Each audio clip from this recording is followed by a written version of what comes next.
years, right? But it doesn't really matter. If you're connected, right? And then what we do is we just assume that if you have one more connection coming into the system, then the new connection should reimburse the people that have paid for the facility the value that it would take to replace what they are consuming.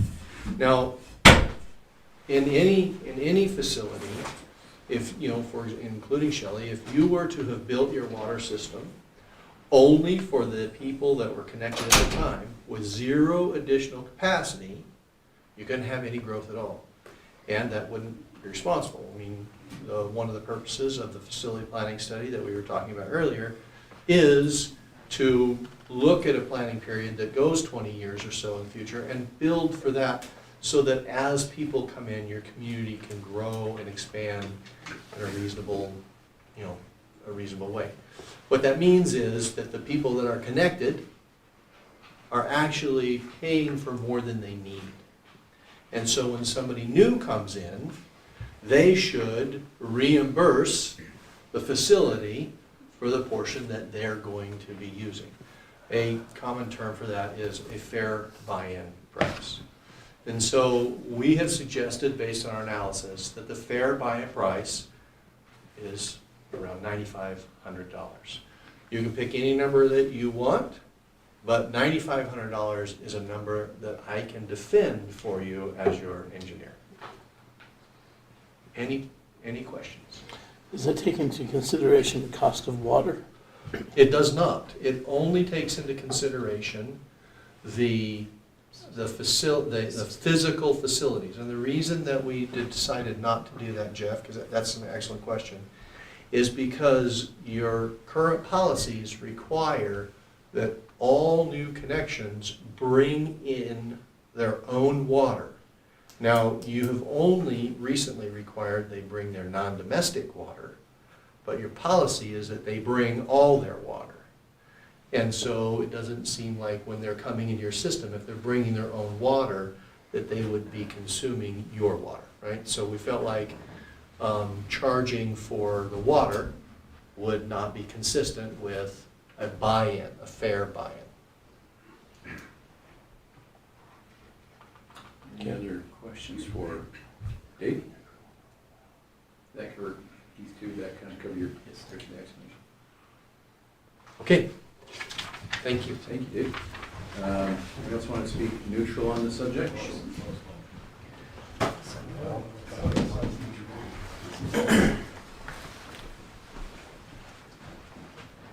Derek Dye, 274 Parkview Loop, just moved, so. 274 what? 274 Parkview Loop, Parkview. here in Shelley. And do you swear or affirm that the testimony you're going to give is true, correct, to the best of your knowledge? Yes.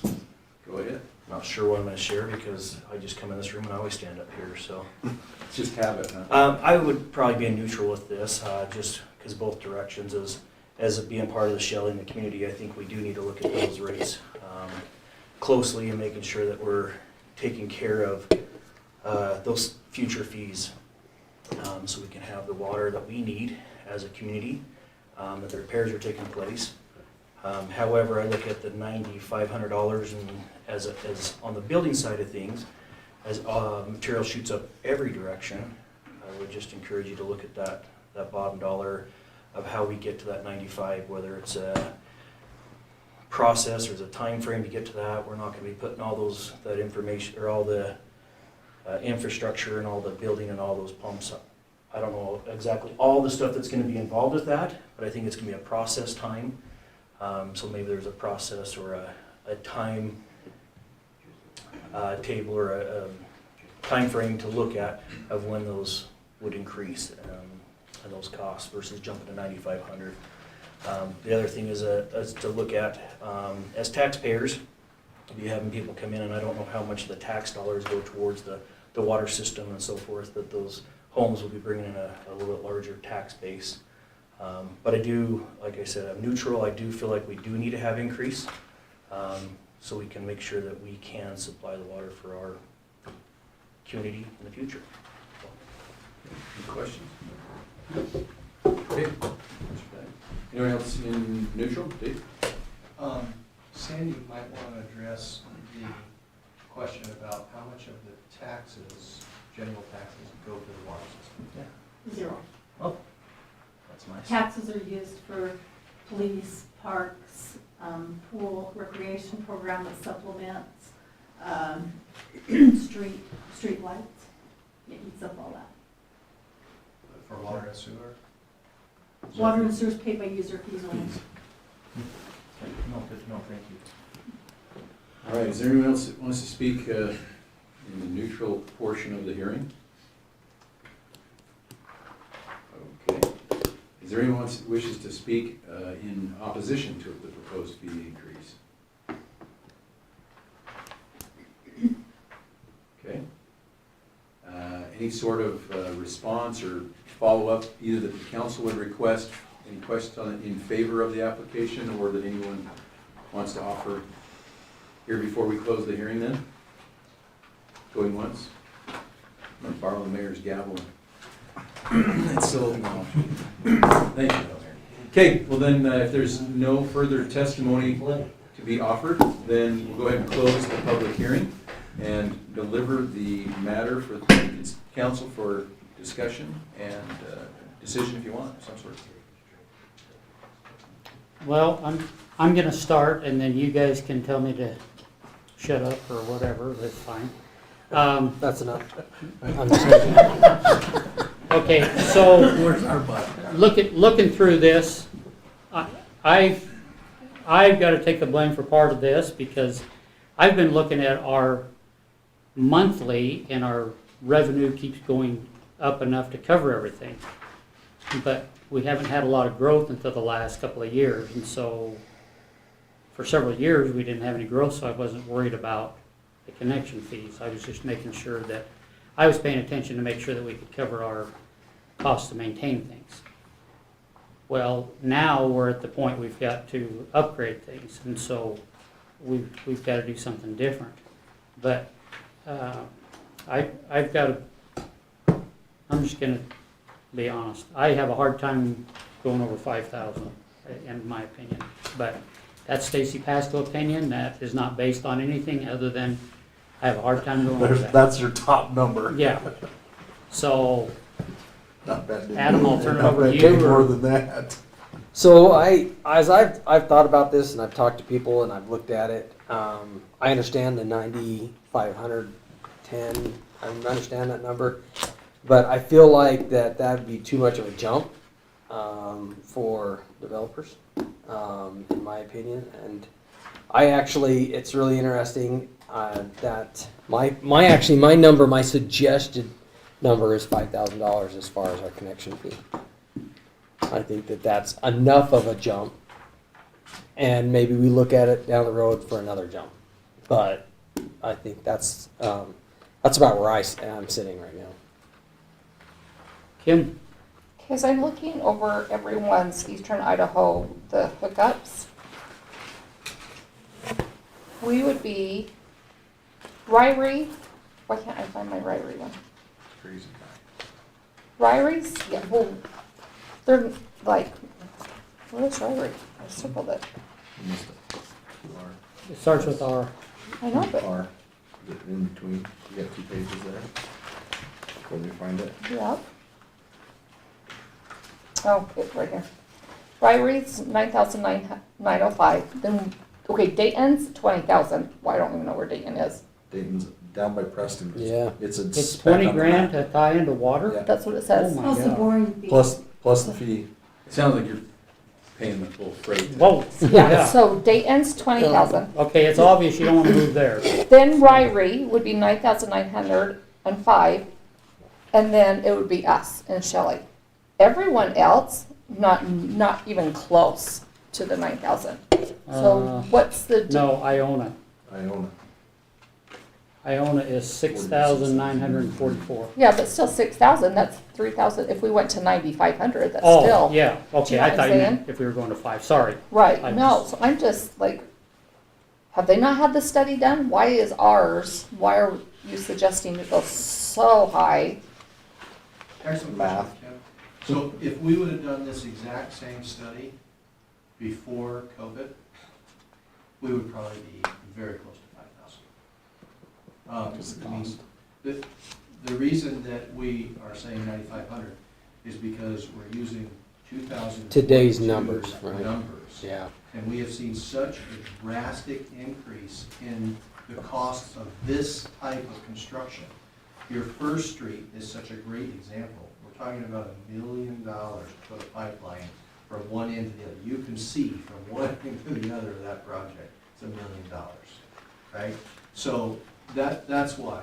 A lot of these facilities, you know, the ones that are in that $5,000 to $7,000 range in that area, those probably are about 3 years old. There's not many, to be honest. There's a lot of like 1,500 to 2,500. That's Right, true. but there's not there's many. another. But there's your a couple your things to look Iona, at, too. your Dayton, the places like that have experienced the newest growth recently. They're going to have the most And the other up thing to is, date is systems, and that's you why gotta, they're you so gotta look at that expensive. category too. The water meters, if they're So meters does or it not. say Y or N? Okay. You'll also see that inside of those ones that have rates that are either really low, or if they have rates that are really, really high, the other thing that sits right next to it is the Y. Because they're doing two things. Either just like we've done, our connection fee is not high. We did not think that it was gonna grow, we did not remember that we have to replace something sometime. So we didn't charge a high enough fee to cover our maintenance on it, like the mayor said. So we increased our fee to the point where our fee runs in the higher rates than most of these others.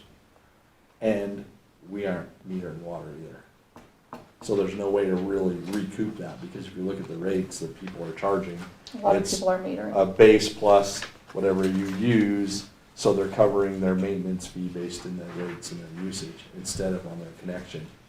But they're gonna And have some the, of them are a little bit difficult, like Rexburg, for example, they have a base fee, but then they have a line length fee, and when you add it all together, you're gonna be around 6, not 6,000. Okay. right? Connection fee and then- So, does that answer your question? Yes, thank you. Hope you see that see that whole chart.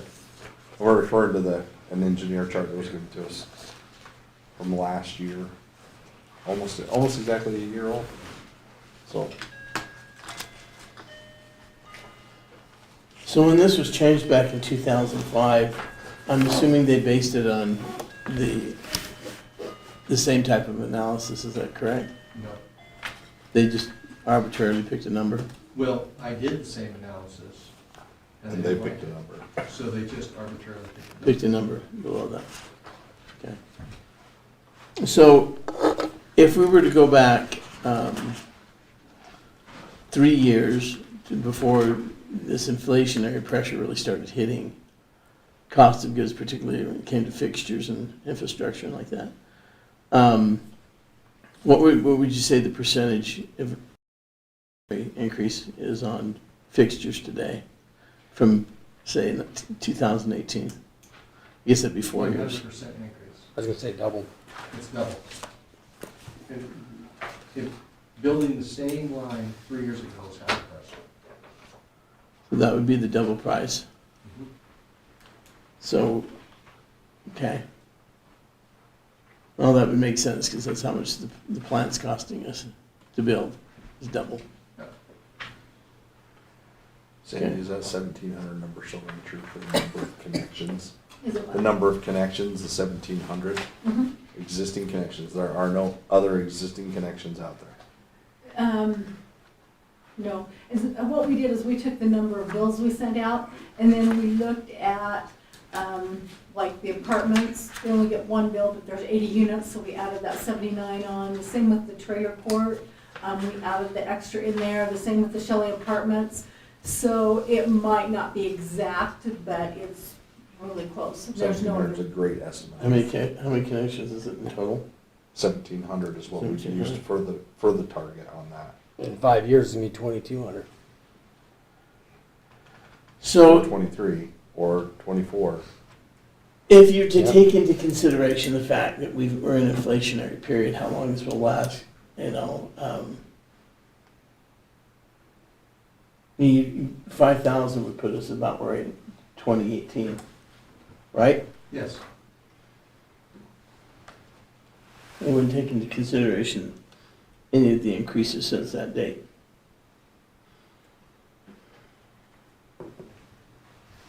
So, I think that's a fair assessment. But also thinking going forward, is it enough? Is it gonna cover it based on this? What if prices don't go down? well, I think 5,000 brings us up to where we're supposed to be Gets us close. 4 years ago, but, Right, gets us close, but we're still not putting more in than we haven't been putting in. In other words, the bank's empty. If something catastrophic was to happen to a section of town inside, are we able to cover those costs today? No. well, then we'll become like all the other poor communities that get wonderful grants and all that garbage. Then we would qualify, because we have a very urgent need. Because we're part of the honor system. But is it worth it to, I mean, are we hedging a bet that way, in the fact that we're gonna keep it as low as we can figure the number to be, but then No, hope that nothing happens? I don't like, and this was the same way when I was asked by the mayor to be put on the sewer board. We immediately went to looking at what the ERUs cost and what the plant costs to operate and what the connection fees. I don't believe in arbitrary figures. Right. And I know it's hard for folks at home, especially those on fixed income. It's killer, and it's going to be, this coming year is going to be killer here doubly because we've got inflationary pressures. And we also have an increase in property taxes because our homes have all gone up in astronomical values. People are going to be, it's going to be tight this coming year. But we have to run the boat. If you don't run the boat, 20 years down the road, someone's going to pay. And so I think 5,000 is a minimum, but I think we need to revisit it on an annual basis and look that we follow a trend to catch up. Now, that's what we did at the plant. We didn't go all the way to the top with the monthly fee because we didn't want to shock the people at home. But it's still got to go up. And we're slowly raising it, and it will continue to raise, the sewer fee will, because we have to do that. We bought this plant, it's a Cadillac plant. We could have done better, but that's big, there's no use in talking about that because it's bygones. I think it's the same here, we just have to, if we set it at 5, I think we have to revisit it to go higher. Over a period of time to keep up with it, and not just let it step in and leave it. Are there any restrictions, Sandy? I can't think of any that would stop us from raising rates more than once a year. We can do it anytime we You need. just have, if it's over 5%, you just have to publish. The it. rate, sorry, the connection fee. If we decided we wanted to do it every 9 months or 10 months or whatever, we can do that whenever we want to. Yeah, Same you have to hold process. the hearing. Just have to Yeah. hold the hearing and do it. I just think annually we take a look at it and see where we're at, see how things are going. I mean, if growth, all of a sudden were to drop off, and these were the two developments we have, these big developments to these, inflation hits, and all of a sudden everybody just quits buying homes, maybe we can reassess at that point. But I think we need, if we're going to go over 5,000, we need to be principled enough to say that we're going to look at it and put it in the record that we're going to continue to look at it on an annual basis, because if growth continues to grow, it'll likely have to go up. Yeah, and I don't disagree with that, because I guess my problem is I believe we need to go up, but I don't like sticker shock either. I wish we would have done this 3 years ago or 4 years ago, and then again this year. But looking back, nothing was happening Well, it's 4 years ago. Something that we probably should have looked at Well, 4 or 5 years ago when we didn't get the grant and we kept losing. We probably should have said, well, what were we doing? What's wrong with it? Yeah. Why isn't it that way? Which this time we took a really hard look at that, so. But I hate to raise the monthly rates to make up the difference, I is agree. my thing. I feel like the people at home that have already paid, we need to do the best we can at keeping their rates the best we can. I mean, I realize they're gonna go up some, but I don't want them to no. cover the burden. And I think as we go to this new process of cutting out irrigation fees on irrigation as being part of the culinary water supply. That will help in the water department use sense of things, but, you know, it just depends if growth continues. If growth continues, we're gonna need to raise this. But if we see a halt in growth, then maybe, you know, we don't have to keep pursuing it. But I think it's something we need to put in the record, we need to pursue every year and look at closely and tie it to the engineering, like with everything else. You're right. Yep. Just one thing just to keep in mind, based on what the mayor was saying in terms of, you know, nobody wants to raise the actual monthly rates. The two things that will cause you to raise your monthly rates, obviously, is increase in O&M costs. The other one is anytime you incur a debt, that will be a direct impact to your monthly rates. But, so keep in mind, the purpose of a connection fee is to reimburse the town for the value of the facilities that other people are, that you already bought, that you're now gonna let somebody else start using who has not paid for any of it. A connection fee is not an impact fee. It's not a fee that says, hey, you're gonna impact my system, so I need to get money from you. It's simply a reimbursement fee. And the purpose of the reimbursement fee is so that, like Lath indicated, if you get a failure, you know, in a pipe, it's wore out, whatever, and you have to replace it, you use the connection fee, which is a reimbursement fee, in order to replace that. If you don't have the funds built up from your connection fees, then you can chase low interest funding. But keep in mind that right now, in order for you to get grant money, your monthly rates need to be about 1.5% of the median household income. Which is higher. which is than gonna what be we've around already charged. $70 a Yeah, month. which is double what we charge. And so by not charging enough at the connection, and I'm not trying to sway you one way or another, No. I'm just saying, by not charging enough at the connection, if you have a problem, then your recourse is, like Jeff mentioned, go after funding. But because you guys have such an attractive monthly rate, going after funding will mean you will have to raise rates, which will charge everybody in the system for replacing the infrastructure that could have been paid for by the people that caused the problem, which is new people using the system.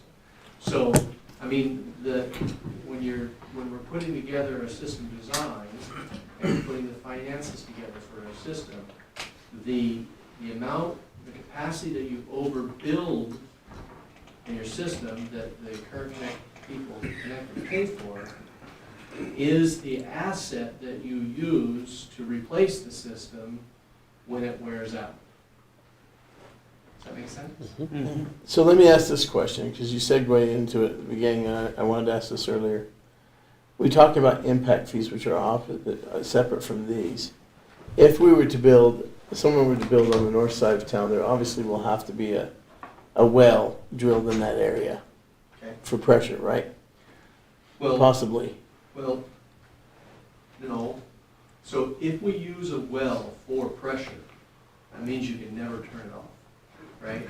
So in your system, the wells are used to supply, demand and to fill the tanks. Right. The tanks provide pressure in town, which is why we had a discussion saying that rather than having a strategic number of pressure booster pump stations out in the system that would have to run 24/7, we would have one booster pump station up at the tank that would run all the time.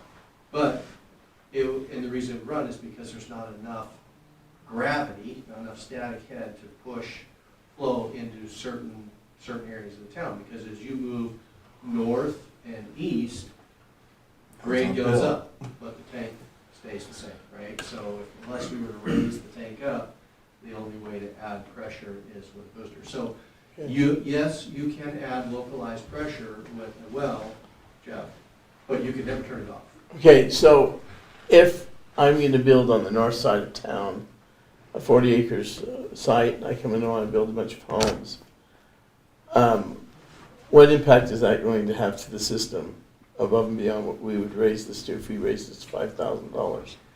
So again, impacts to the system that are not replacing the existing system, but impacting the system in some new way is something that we would cover under an impact fee.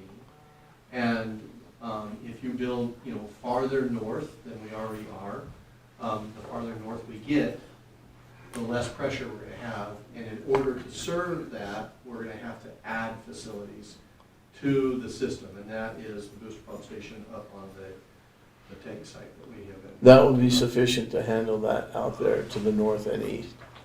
Yeah, so the idea is that we can boost pressure about 25 pounds at the hill, right? So that will give us about 25 PSI more pressure. Right now, at our very extremities to the north, we're right at that 40 PSI, plus or minus like 1. Okay. Right, so, we are on the limit at the north extremity. So what that means is that if we put that up there, we would bump those 40s to 60s, or, somewhere in that range. And that would allow us to continue to grow to the north, but eventually we would hit another 40, right? And if we do that, then we have to start talking about breaking the system up into different pressure zones and adding booster pump stations farther out and around. Okay. Because if we go south, where the gradient is dropping, if we go more than about 20 or 25 PSI, those houses to the south will be over-pressurized, and we'll have to start talking about adding in pressure-reducing valves in the system.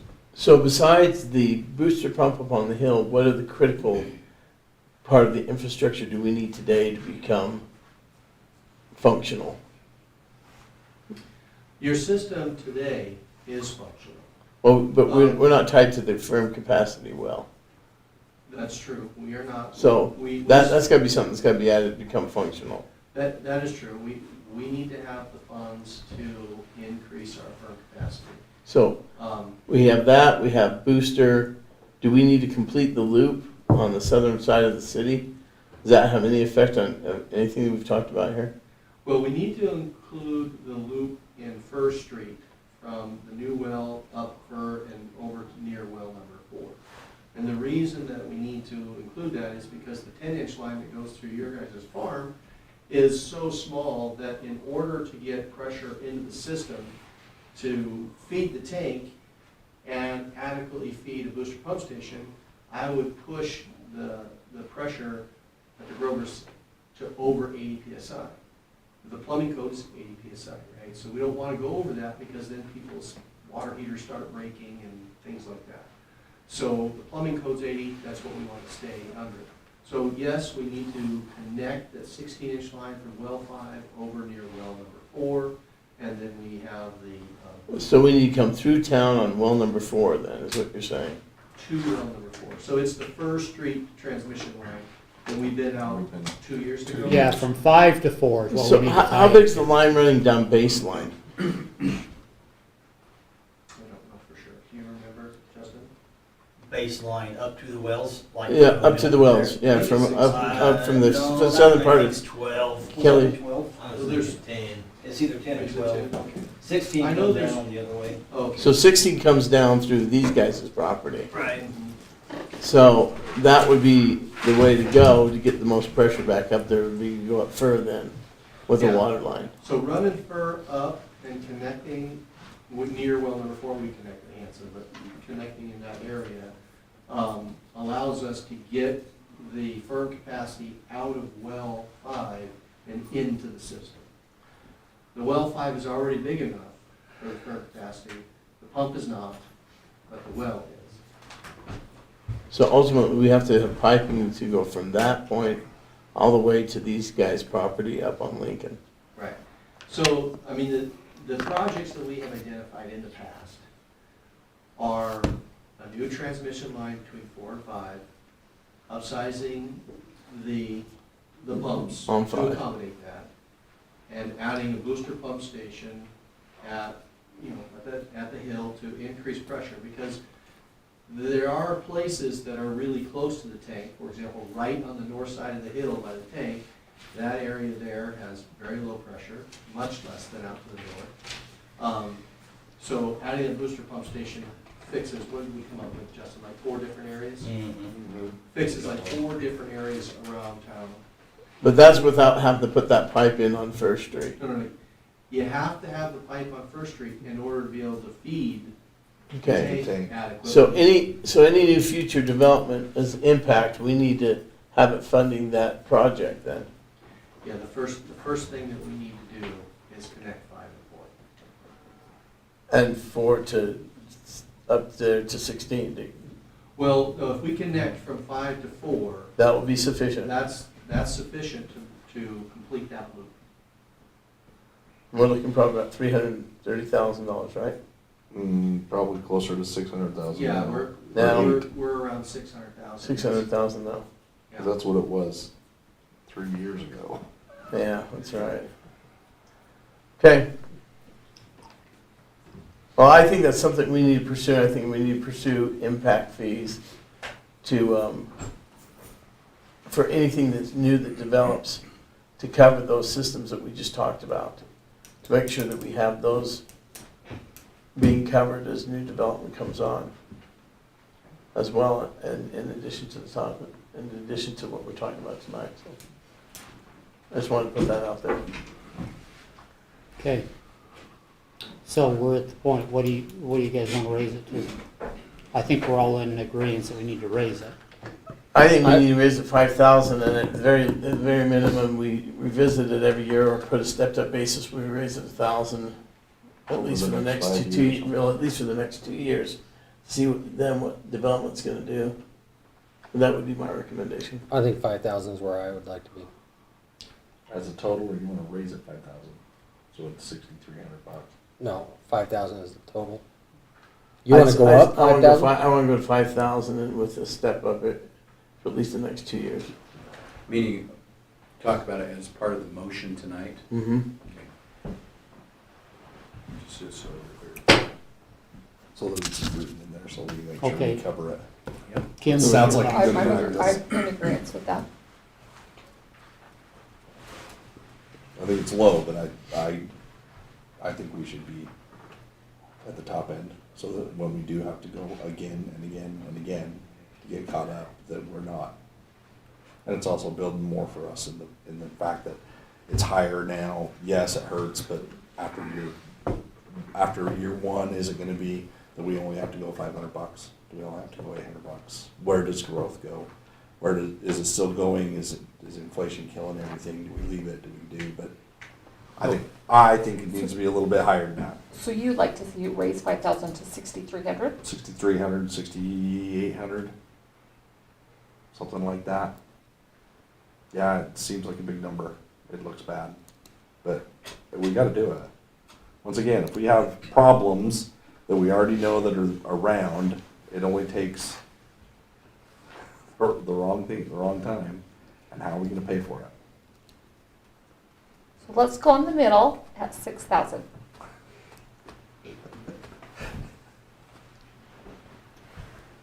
I'm just waiting for a motion. You guys just tell me what you want to I'm do. fine, I just, I mean, 6,000's fine. I'm not, sold on 5. I just thought it would be a little bit more representative if we stepped up on a stepped-up basis and went on that, but I'm okay with 6. We can still do Well, that step I'm by okay basis. doing the motion that we do a step up for the next couple of years, too. I mean, Well, and see, because really, our building could go kaput Yeah. here in the next It could, 6 to 12 months. it could. That's why I'm a little apprehensive about going to 6. A little more tending to 5 myself, with the automatic adjustment up for the next 2 years, $1,000. I'm more And after then at that that. time, revisit it. Well, we can always put it back if things keep on going too, like you suggested. It doesn't have to be yearly. We could, Well, you always, Spend go, it you 6 always months. increase it, you always go back and say, we're not, if we just had hyper growth, I don't know if we're gonna see that. But Make a motion, Adam. I'll make a motion that we increase the water connection fee to $5,000 with revisiting it in a year for step up. Is that what you guys want to say? I just like to do an automatic. Do an automatic. Do an step up automatic step Can we up. do an automatic? At minimum. Yeah, if you, I mean, as long as it's clear when it's gonna take effect and how much it is. Every, But we don't know what the step up needs to be, do we? Well, if we said 1,000 Well, for the I'd like rest to of the year. revisit we that. know, we know we're not charging $9,600. we know we're not charging enough now. So, it could go to whatever we decide it needs to go to. I'd say we just go up 1,000 a year till, that gives us 7,000 in 2 years, revisit it and see where we're at. You know, in between, if something happens and we just have hyper growth, you know, just go back and raise it higher. So I have a question, BJ. Does that make a difference? Because if one of our seats, if someone else comes in? Oh, about obligating a future council? Mhm. Not really, because again, the council, if they choose to, they could call for a similar hearing and adjust it again. What, Okay. what did you Go go down? down? You got in your seat. We got to. I know what I got when I got in my seat, so I don't think I that, have 3 more years. I know. so- No, what I'm saying, when you got it originally, so. Yeah. Yeah, I think, future council, we all know that circumstances can change. It could go up, it could go down, we don't know, so, but yeah. You know, I just- Twice a month. I think it would be, I'm just trying to be fair to developers, they can kind of get a feel for what it is. If they know that we've got a stepped up basis, then they know that that's what's coming. It also helps when we say in our ordinances and in our development agreements and others that we go, oh, you got 5 years. Well, you do know that that's gonna go up year 2, 3, or it's not gonna go up, whatever that might be. That'll help us in that aspect of it too. They might get them done quicker, one way or another. But again, it might stunt growth and they might not build any. Who knows? So if you put it at 5,000 now, and you say, okay, in 1 year it's gonna go to 6,000, in 2 years it's gonna go to 7,000, and that's part of the resolution. So a developer could come in and pre-purchase them, and then at 5,000, then kind of defeating the purpose to raise it 1,000 each time, unless you're just gonna do single homes here and there, here and there. You're Well, then that- basically setting that pattern, saying Well- this is what's gonna be in 2 years. Yeah. Well, I thought we were gonna have a discussion later in this meeting, and I would discuss that we change some things so that wouldn't happen. I would discuss that we would, open up to this meeting to a discussion about, one, you have to have a plat. 2, the waters have to be tied to a plat. And 3, you start paying a monthly fee a month after you purchase the water right. And those are issues that are coming up, but that's my opinion. I'll just share that right now. Well, just like we talked about in that previous meeting, if they pre-bought water rights and have it, or pre-bought connections and they have it, and they don't wanna pay the monthly fee, and they can sell them back for what they purchased them for. Correct, So but we if end you up with choose them, to right? do that and someone. Isn't okay, that later on down the Well, I agenda? guess if you tied it to a It's in plat, here. it would be okay, if you choose to do that. And I know it's coming up and you guys have a lot of different ideas for that. I'm just throwing it out there. If you're not gonna have a hearing and it's a sure thing to raise in that year, So- could it create some So problems? change it, make a Okay. motion so that we make sure it's here. For 1 year and then we put it in there, cause she's right. That's fine, then let's We just, have it well, stepped. let's just, instead of having a step, let's negotiate it once a year then. Yep, put it in there. Oh, That's fine. that's what I think we should do. So put it Right, in that's So there. I'll make the motion that we go ahead and That works. up the water connection fee to $5,000, and we'll revisit it in a year. It'll be reviewed on an annual basis. Yeah, reviewed on it. Do I have a second? I'll second Kim it. got it. Been moved and seconded that we raise our water fees up to 5,000 for connection fee, and revisit it in a year. Jeff, What effective date do you want? Tomorrow? tomorrow, Yes. Tomorrow. today, Okay. Aye. Liv, Aye. Kim, Aye. Adam. Aye. Okay, 4 ayes.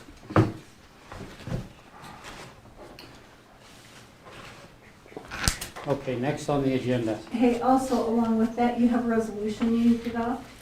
And there's a little bit of discussion we need to have on it. So behind that memo, there's a resolution, because along with any kind of fee or fee increase, you have to have a resolution to go with it. I gave you a copy of the proposed resolution, and I gave you a copy of the old resolution. Typically, it should be cut and dry, it's gonna be 5,000, but in cases such as apartment homes, if you look at those, these are the two, it'll say resolution 2203, resolution 0505. Okay, 0505 is the old one, where it was adopted.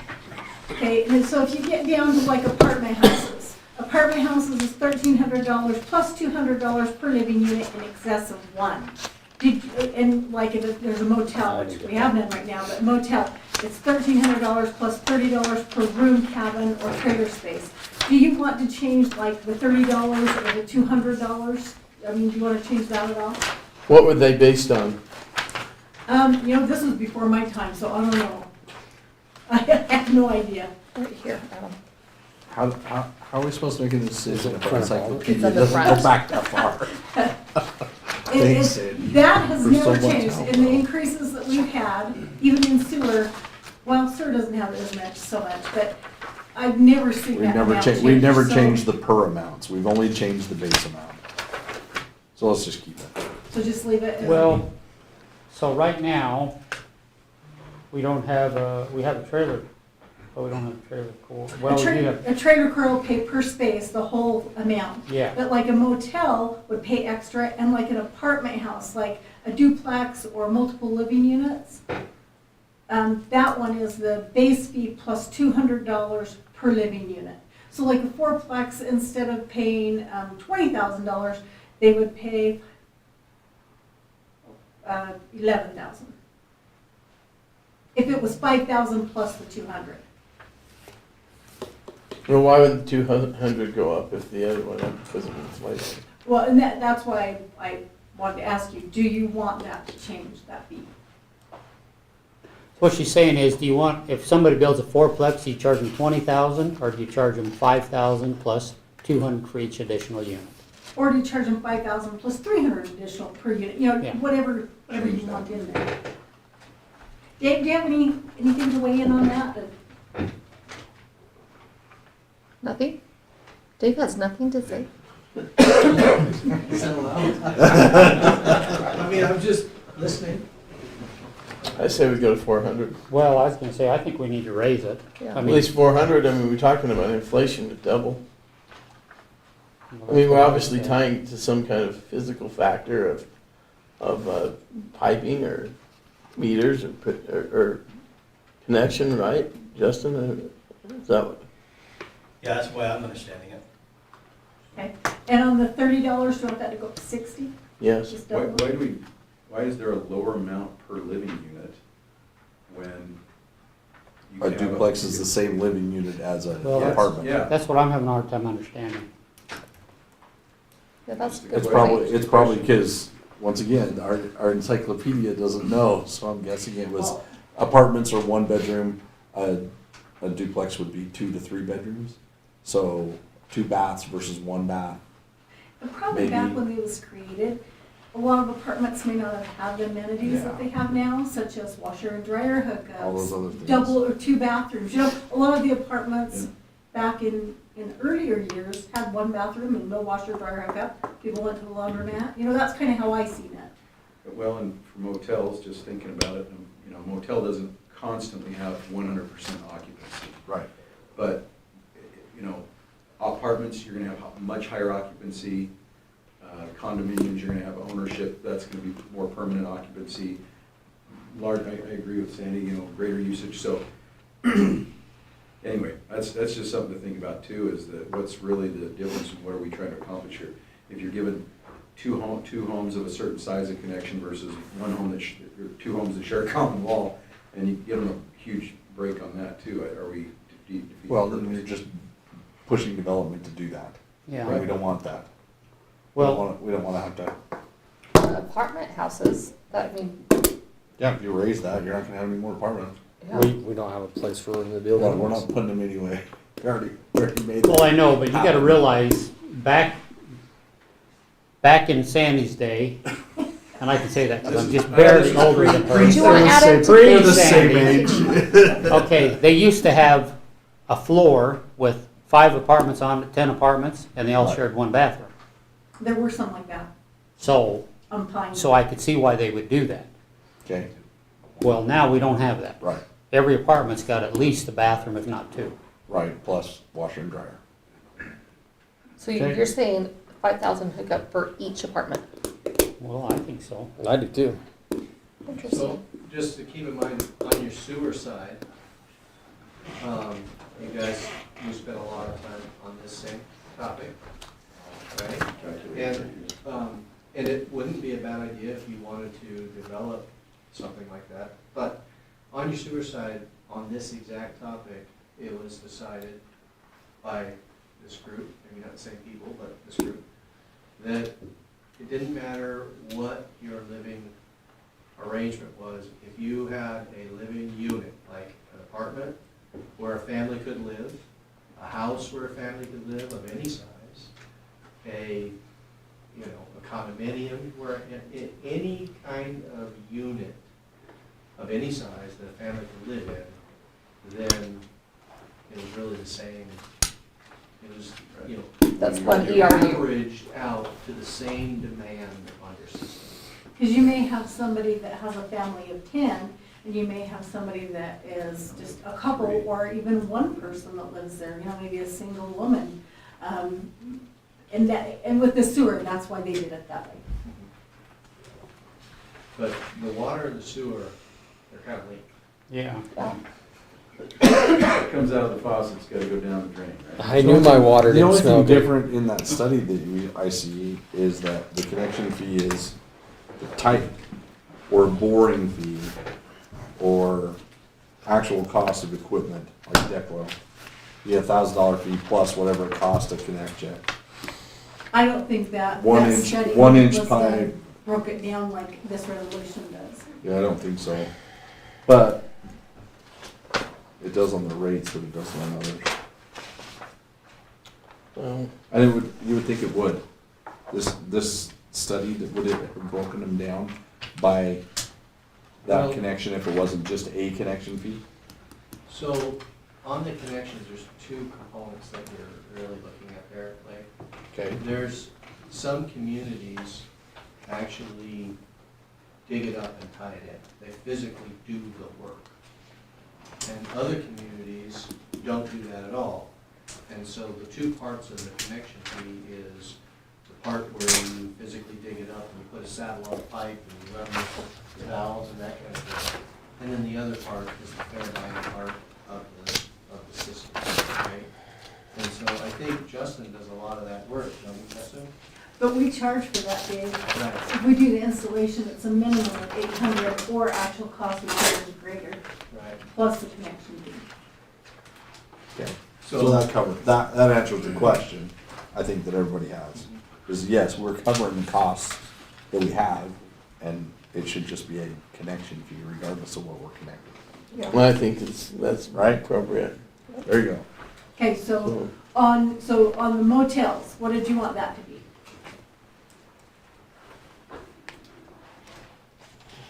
So rates Connection it fee to- plus the double the, right, so up to 60? So 5,000 plus 60 per room. So in the apartment houses, you want it 5,000 per unit? To Yes. match Yeah. the sewer? Yes. Okay, so it's gonna be 5,000 per living unit, okay. All right, now, one more little things here. So And the on- motel is gonna go to 5,000 plus 5,000 plus 60. 60, yeah.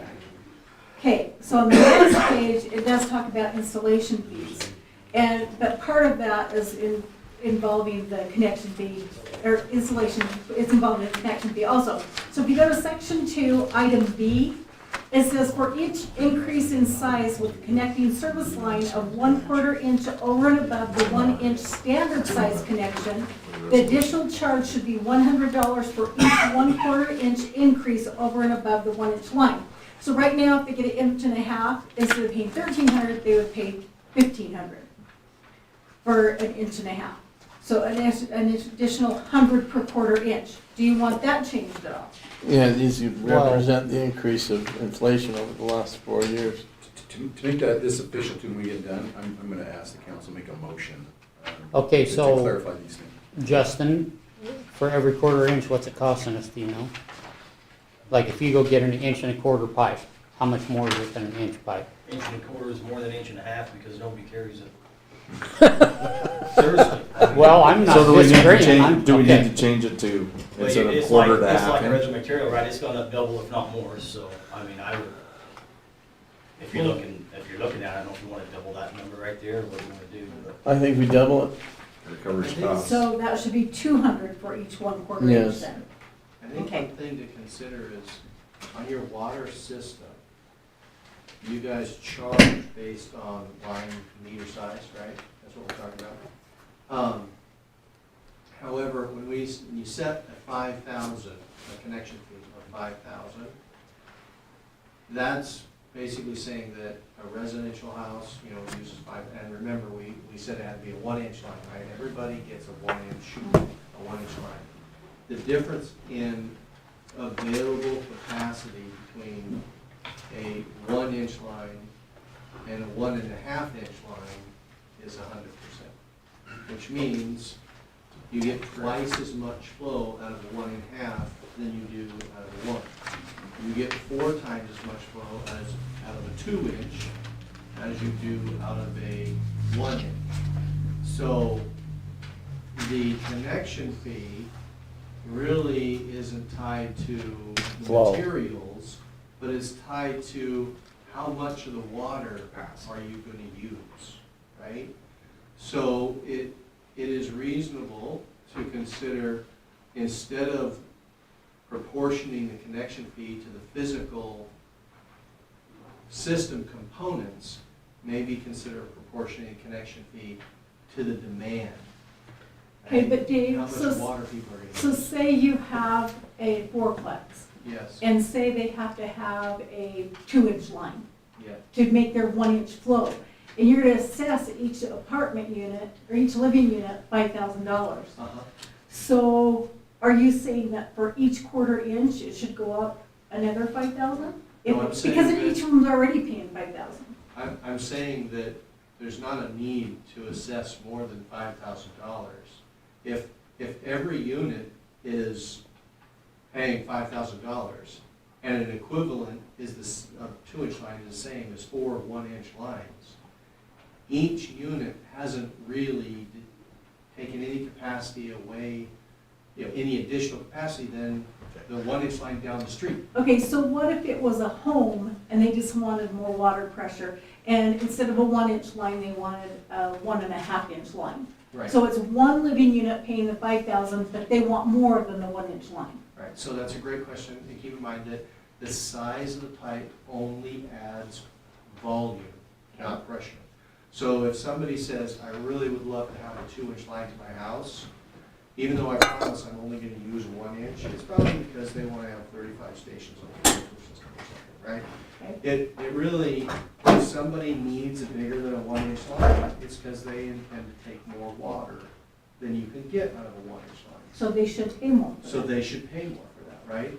So a way you could do it is you could assess by capacity, right? So if you're gonna allow somebody to have a 2-inch line to their house, which by the way, a lot of communities just say no. This is, if you're a resident, this is what you get. But if you're gonna have bigger than that, then you pay by a proportion of what you can get out of a 1-inch line. So if you get 4 times as much, then maybe you pay $20,000 to have a 2-inch line run to your house, if you're gonna use it. If however, because if you're not gonna use, a 2-inch line for the volume you get through it, then don't put in a 2-inch line, right? You don't get 1 PSI extra pressure. It's just more water that you can put on. to It's your- just more water. Well, Justin, did let's you just put they did can you only have a see 1-inch that line then. A lot? What's that? I was asking Justin and Jordan, do you guys see that a lot? I'm building a new house, I want more than what the city standard is. Not Or are on they the- just like, please come and hook me up so I got water to the house? Yeah, we haven't seen it a lot on the single residentials. Like the fourplexes, they require a 2-inch line because there's 4 of them. That's They the want, they same. want Was it the saying right 100? flow. Right, but we haven't seen a big. We're gonna say they won't have one. I just say we keep it, so it's just a 1 inch per home and that's all you get. And that, by the way, your current policy, when Makes it simple. somebody comes and they have a 4-plex or a 6-plex, we size that line based on 1 inch per unit, right? Right. And then we increase it to whatever a normal size is, right? So I'm probably not going to take and say, you have 3 units, you need a 1 1/4 inch line. Because you can't hardly get that, right? So we'll just say, you need a 1 1/2, right? So we're putting in meter pits, and I think we're going 1 inch from the main line out to meter pits, so new residents Yeah. don't have that choice. Don't have that choice, Because the 'cause that's what developers we're- already have the meter pit. Right. And that's what I was Size it asking. is, So I don't. But having said that, we've had a couple that's gone from an 1 1/2 to a 1 inch meter pit, and then back out 1 1/2 or 1 1/4. What they're gaining out of that, I don't, but that's what they wanted, so. I think we just move it to 1 inch on the. So just, no one Make can it purchase simple. over a 1 inch, they get No. 1 Yeah. inch. Yeah. They're- What Make about, it what about simple. commercial buildings that need more? Well, Then no, one the, inch. the engineer It's right will. here in Then, commercial. so on Industrial the, facility and commercial. so That's for next. commercial and industrial, it would be 5,000 plus any sums may be established by the city upon application for connection permit. And that's how it is for both of those. So at that time, they come in and said, okay, I need this, then I could talk to Justin and Dave. And if if we need to, we could come back to you on determining how much they would need based on the size that they're gonna put in. Kind of like they do ERUs. Like a business gonna could put be in- one you're gonna ERU, put could in- be four. That's 3 what we- private toilets and That's what we one did pump. when we put in And- in the jerky plant, it was Yeah. the same thing. So, so we would bring that back to you guys. All right, Right side of it. Okay, Okay. so that, we're just going to eliminate that section and only 1 inch allowed. Yeah, make it simple. Okay, now, last thing, and again, this one was before my time too, and I don't really know the purpose. Dave, weigh in on this if you know purpose. In section 3, subdivision connections. In any subdivision, a subdivision being defined as an area proposed to be developed with a minimum of 2 connections, the developer shall pay to the city the sum of $1,000 for connection to the city water service, and thereafter the developer shall do the installation of the water service lines and connecting lines within said subdivisions, and there shall be paid at the time of connecting to the city water service an individual water use connection sum at $1,300. The city shall not then charge the installation fee as set forth, because the developer already did that. So this is on both water and sewer that came about. That's never changed since I've been here, but we charge a developer that $1,000 for water, that $1,000 for sewer. I was always told that it was kind of like you do a connection fee. It's for the ability or privilege, I guess, to hook into the city system, even though then each property will pay their own individual connection fees. Sandy, I don't think that's what it's for.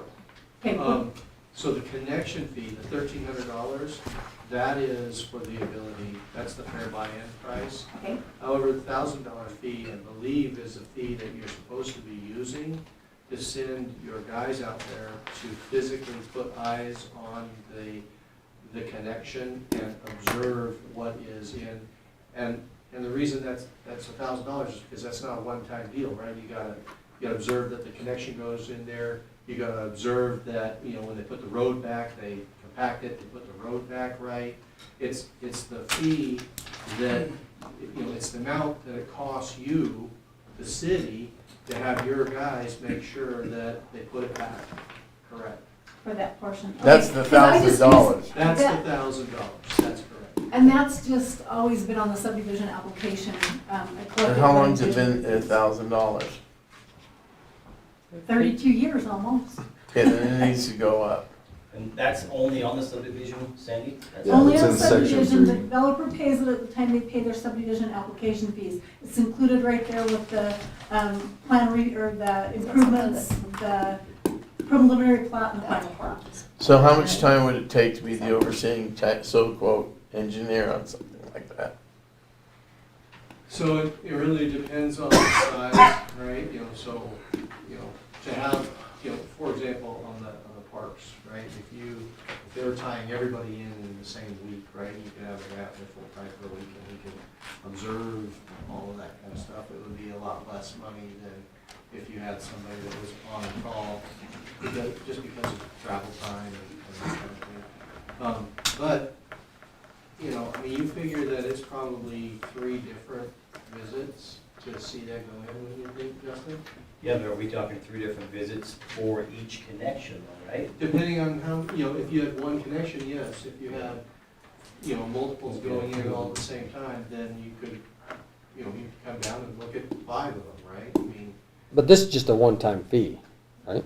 it's a one-time fee so that when the contractor calls, Justin doesn't have to say, did you go pay the inspection fee or the observation fee? I can't come until you go pay that. It's just, it's paid up front. It's done. When they call, he's gonna go. Okay, so this has nothing to do with like the subdivision tying into the main line? Because that makes more sense to me that we're I think that's what it charging is, isn't it? to tie into the main line. Yeah. So it's a one-time tie. Tie in the main Yeah, line. so Okay. there's 2 things. There's the allowing them to connect, that's the fair value price, that's the $5,000 you just set tonight. And then there's the $1,000 fee that reimburses the city for the time that it takes Justin's crew to go observe the physical facilities. Them tapping into the main line. Right. I mean, that's not something that you've hired us to do. We could certainly look at that, Jeff, if you wanted us to do that. But that's a reimbursement for your own people. Right, so what's the cost of our guys going out there 3 times, spending several hours? I don't think it's, I would have to work that out for you.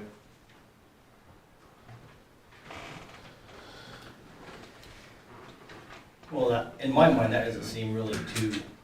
I don't think you're more than $1,000 to Yeah, go out and because do I mean, that. if they come in and do a hot tap, let's say they're down there doing a hot tap for an hour, hooking the valve up, and I guess we leave, we come back and watch them backfill for a half hour, an hour, and then we come back and, right, so.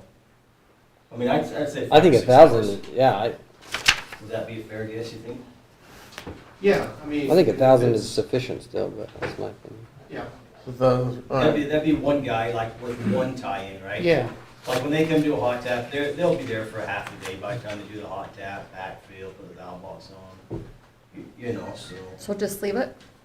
Okay, I'd say let's leave it. Okay, so That's leave it what it as- sounded like okay. you covered it. That's what I needed on the resolution. This resolution, I did it because I wasn't sure what you was gonna go, I just did it, so we're gonna fill in the blanks on here. I will go ahead and go back and fill in the blank with the exception of section B, that will be eliminated. So, when you pass the resolution, you just wanna notate that in the resolution. And I'd like a motion, I guess, first, to fill in those blanks on the motels, the apartments. Actually, we're gonna eliminate the per unit, On the additional houses. per unit charge. And then we can talk about, eliminating section 2B and confirming, but yeah, we just leave the rest of it alone. So you need an additional motion, what Adam did? yeah, He wants it a little Well, more specific. or you could do it as part of the resolution if you want to, just with these changes. As long as, one way or the other, as long as it's clear and everybody knows what we're talking about. Okay. Do you want me to summarize what were the changes? I No, can- I'm good with it, I understand what he's saying. So, make a motion, do we want to pass the resolution? To adopt the resolution. Okay, I'll make a motion to go and adopt resolution number 2203. Yeah, Is that right? Where we're changing, single-family dwelling to 5,000, mobile home courts to 5,000 for each trailer space. Motels is 5,000 plus $60 per room. Apartments are all 5,000 per hookup. Condominiums 5,000. With no addition, on the apartment with no addition. No addition, right. Commercial buildings would be 5,000 for hookup, plus any sum be established by the city, and industrial facilities would be 5,000 minimum, plus any sum. Then we're gonna strike in section 2B. That's it. Yeah, 2B. I'll second it. been moved and seconded, as constituted. All in favor? Oh, do I have to do roll call? Uh-uh. Oh, all in favor? 4 in favor.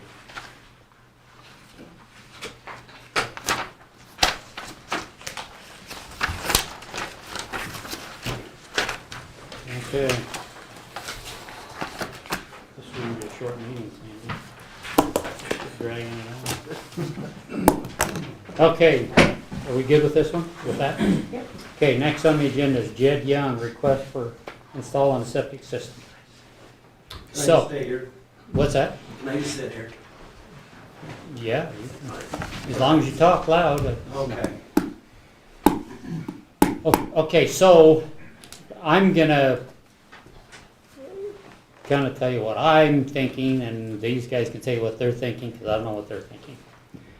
We got, and I could be wrong here, but I think in our last meeting, we had 5 septic tanks over there between the buildings. Counting ag parks, yes. Yeah. And you're wanting to put roughly 5 or 6 or 7 more, I don't know. The problem I have is you're north of well 2.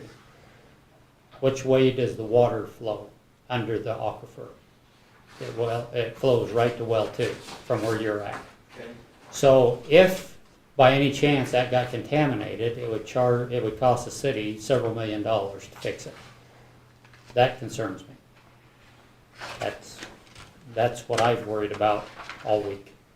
So, I'm wondering what you found out, Rick, or Dave. Dave and I had a conversation. He was gracious enough to answer the phone. Not only was Justin and Jordan at the conference, but so was Dave. So he was nice enough to answer my call, which I was grateful for. So as Dave and I discussed what it looks like, where we could, how it could hook up, where it should hook up, we need to have them connected to sewer. They're part of the city. So whatever that needs to be, and we talked about some of those options that we said, hey, you know, let's just run a pressurized line, we can run it on the tracks, it shouldn't be that much. Dave's comment back was, don't do that. We don't want to have extra things that we have to deal with that are always on that might be the same type of hazard as a sewer system, as a septic system would. Why aren't we just connecting that whole place up to the sewer? And the best place to do that would be down Spud Alley. So, Right? yeah, That's so how we there's came 3 to it. options for connecting to the sewer. Right. One is to come south toward down Spud Alley and connect in. That's a very shallow manhole, but we can connect there. Another one would be go straight north and connect in Country Club. There is a deep manhole there in Country Club on the east side of the tracks. On Anderson. No, on On 1400. Country Club. 1400. Yeah. GPOD. Country Club.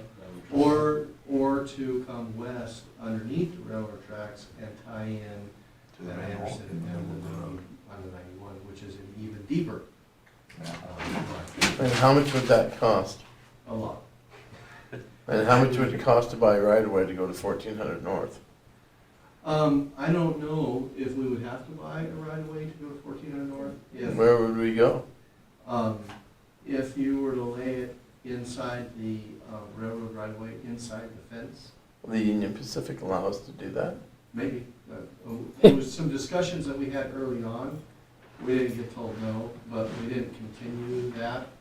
I mean, we're reaching way back to when Rick Anderson was Okay. Works Director. We checked into going down Spud Alley, and the railroad wouldn't give us a permanent Right. easement. And we didn't want to do it without a permanent easement, they'd only do a temporary. We don't want to pay for all the infrastructure, but How it's long only would temporary their, easement. how long would their temporary be? Not long enough. I mean, can we do it like we would do for somebody that needed property, or like Idaho Falls did with Reinhardt Park? It's a ongoing lease, it's for $1 as long as it's taken care of. And it just continued on and on and on and on for years. It could, I mean, if you trust the railroad. Well, I don't know how much we trust the railroad. I I don't mean, they're a trust private railroad. company, they can make their mind up anytime, but if it's in writing and it says we got a 99-year lease on that. I don't think they'll give us easement, a will lease. work. We had a lease for that parking area across the street here Uh-huh, for $100 for a 5-year period. uh-huh. All of a sudden, they raised it up to like, I want to say 5,000 and some odd dollars That's the per railroad. year. And I called them and I said, how come you do this? And they says, because we are adjusting it per fair market value. Oh, The railroad is, And it was They're a just private business, us. they're in they're more than a Place to private make money. business, they're right next to the government, and they Yeah. can do whatever they want. they're a utility. And if we don't have a permanent easement or a right of way, I say we don't. So we would need Yes, So we one, have to go either north, past GPOD, or under the tracks. Well, and there's one stub, it's already stubbed out by the tracks. Yeah, Yeah. when we put that deep manhole in at Anderson, we stubbed out to the east for this exact reason. So there is I believe it's 12-inch line stubbed beyond the pavement, pointing east out of that manhole. Out of what, the one in front of Subway? That's just north of Subway, you know. And it goes On clear Anderson. into So does it the- come under the tracks?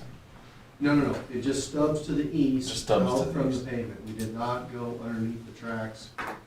But, you know, back when Rick was here, I mean, his vision was to continue Anderson to the east Right. and then make a loop down to the south, beyond the canal.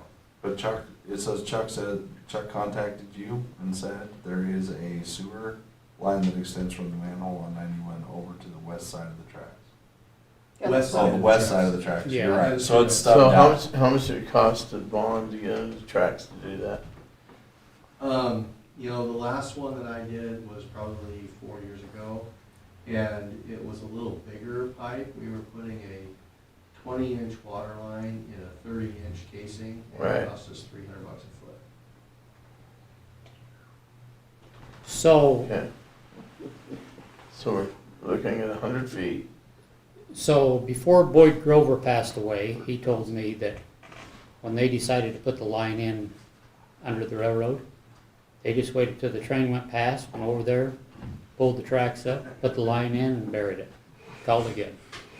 But that was 60 years ago. I'm sure that's the one they did that out. So you're looking at $30,000 to go that direction. That seems low, but that's what we paid, $300 of the meal. Well, that makes sense, because it used to be 15,000. Chuck said that, so I said, why didn't you go under the tracks? And he says, because it was gonna cost $20,000 to $30,000. Well, the question is once you get to the other side of the tracks, are we in an area that we're not having to buy right away? So the railroad, I mean, I just put a 16-inch line under the tracks in Lincoln maybe 2 years ago. And to go across the track seems to be something that you can get an easement to do. Right, but I mean, once you get to the other side of the railroad easement, where are what we at property then? would it hit? Where's it What gonna end property up? does it end up on? Is it sitting in chains? Is it sitting in the parking lot? Where's it gonna It's in the sit? parking lot, but I'd have to go out and take a look. Parking lot of who? Just north of the ag park. So in ag parks, Okay. you'd be in that backside where he's got those trucks. Is there any right of way in that area that we can run after that point? Or are we, Well, No, it's property right. you got a right plumbing, or right well drilling, they've got a right of way back in there. so that's a right of way road? And we've got the transfer station in front of it, Yeah. so that's a right of way. Okay, I just wanna make sure we don't have to buy property if we got to that point. Dave, is it an option to run straight west from where these guys are at and tie into the 16-inch where OK Traders used to be? Yeah, we could do that. I mean, we don't really have, I mean, it doesn't line up very well with anything else, but yeah. Well, That where would these be- guys are at, it'd be almost straight west, if I'm thinking right. Mm-hmm. You go straight out there, drive right under the tracks and tie right into, like it'd be a straight shot, I believe. I think that, yes, that is definitely Is that an possible. option? Yeah, it's definitely possible to do, but you probably wouldn't need to run a 12, you could probably just do an 8.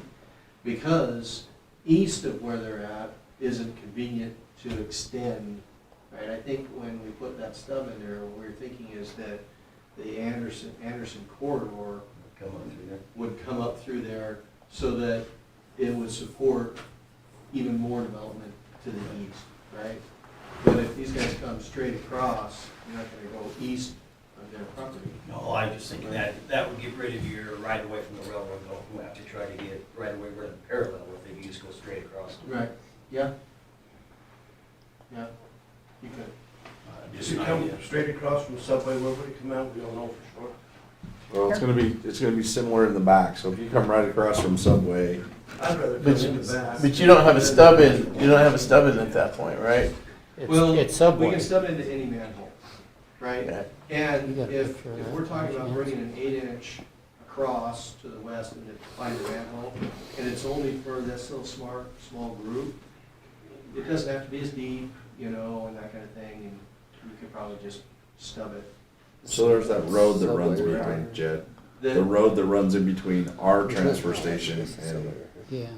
yours and right. Shane's place, there's that road that runs back to there. So the one The right, domes. that one right there. So we'd have to, that's the straight shot across, or give or take, right there is where it would come Basically across. back. The one But thing if we we're would- talking about their property, it's, okay, trailer's a little further down. Mhm. It goes, their parking lot goes right over into Okay, now the, go across open this way, let's see field. where it goes. where the storage units are. So is your manhole there? Or is Yeah, it there's- down in front of That's that okay? part right there. Well, there's sewer and water right there. Okay, straight across. okay, I don't think so. that manhole is right across from the back of Ag Parts, The state.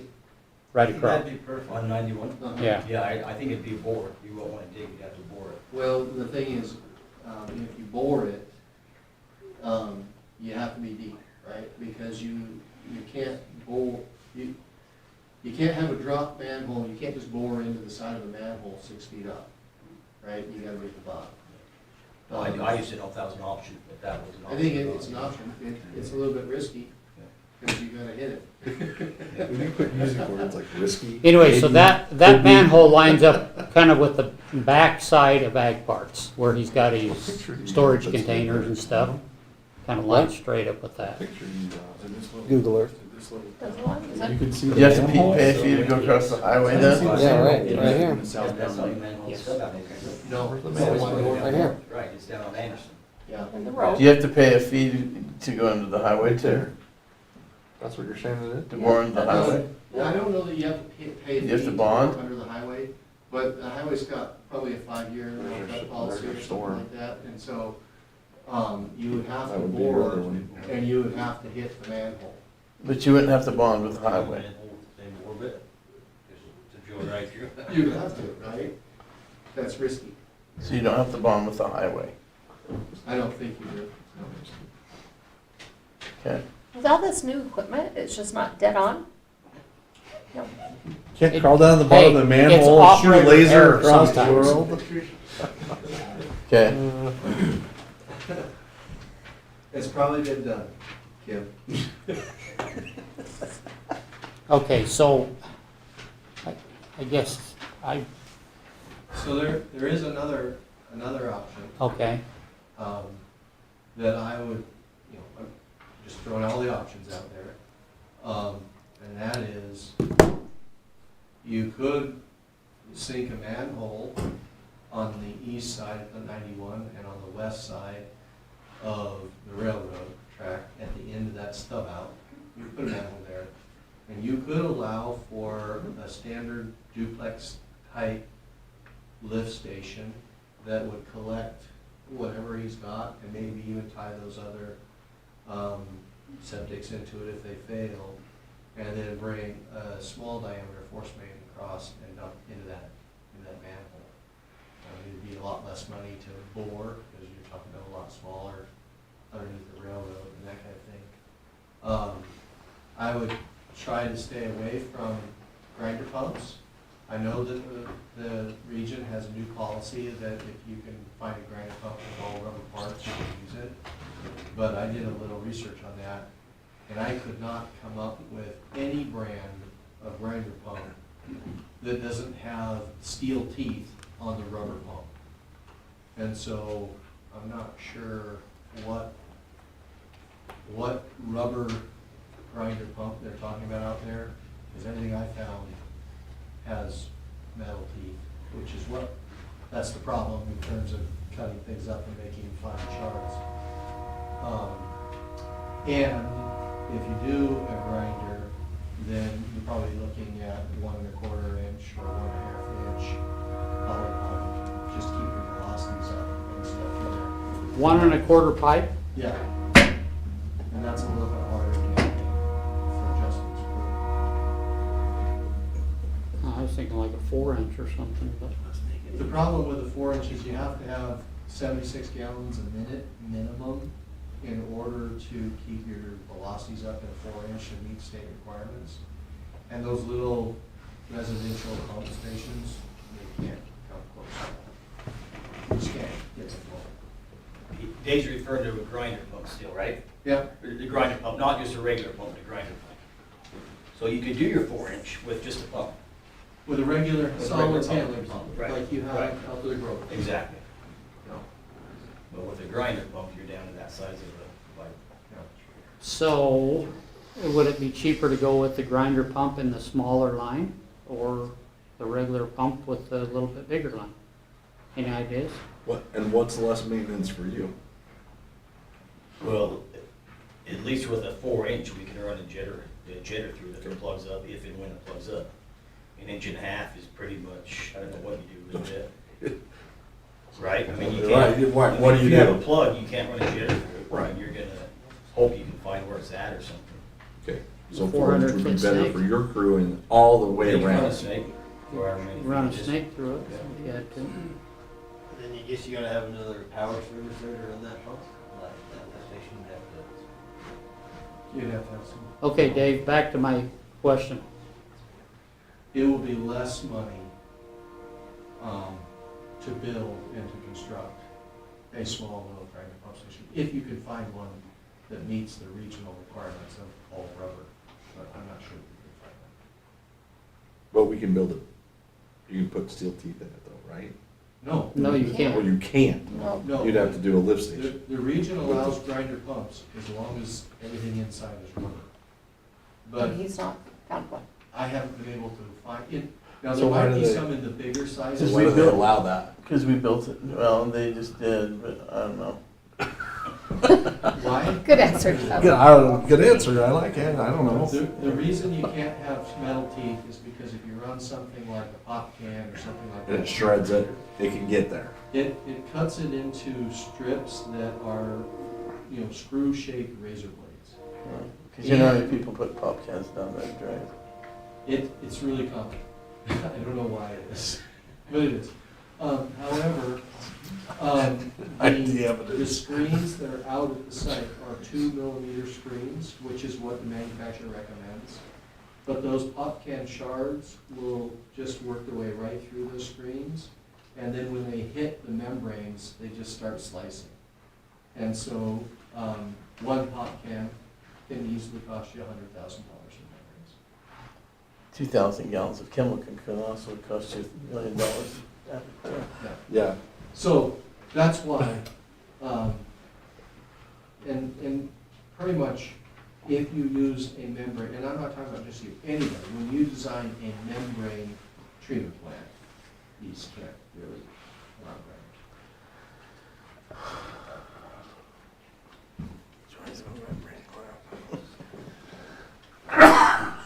So what's the cheapest way to go without using a grinder thing? The standard duplex pump station with a small diameter, shallow force main, if we can run it down and just tie in and spud out. But then we'd have to get an easement down the road. Well, From the railroad. couldn't we put it right in front of everybody's right along the road? Can we do it on our side of the road in the easement? Yeah. Is there one there? There's on the side of the road. Yeah. That's the cheapest. And give me a ballpark. Well, we're gonna probably pay, well, if you guys were doing it, you're gonna pay about $50 a foot to lay your 4-inch line.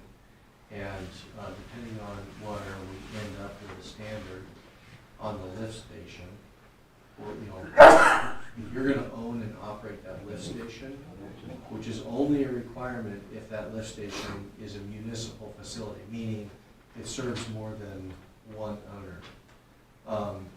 Then, we might be talking multiple hundreds of thousands to build a lift station. However, if the lift station is only gonna be his lift station, and he owns and operates that lift station, then he doesn't have to follow the municipal rules that DEQ has.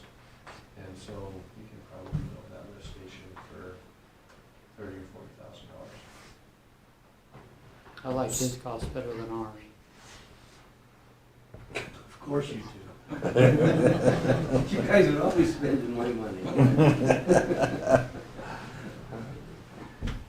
How much growth do we think is gonna happen out there besides I don't jets? know. Just I- jets, I need a right? few more buildings, and I was just looking in the future. I guess I'm just thinking, I don't, if you're putting a toilet and a kit and a sink in each building, that's what's tied to your septic, I just don't think there's a ton of sewage that's gonna be in there. There's not. But if I rent it out to somebody else, I don't know. How much is a self-contained septic system? About 15 grand. Might just go that direction. About how much? 15 grand. Solid. Salt. Well, Another septic system? But it's It It has to self-contained. be pumped, it right? has to No, I be mean- pumped, doesn't it? No, I'm talking about, when I say self-contained, I mean like the kind you put down by the river. Kind that doesn't have leach that you keep, It doesn't have a leach field, or it Yeah. does have a leach field? doesn't have a leach field. Right. Kind you put like in wetlands. Do they come and pump it every Just so like a often? holding tank, then they pump it. Yeah, Yeah, like yeah, that kind of self-contained, that's what I mean.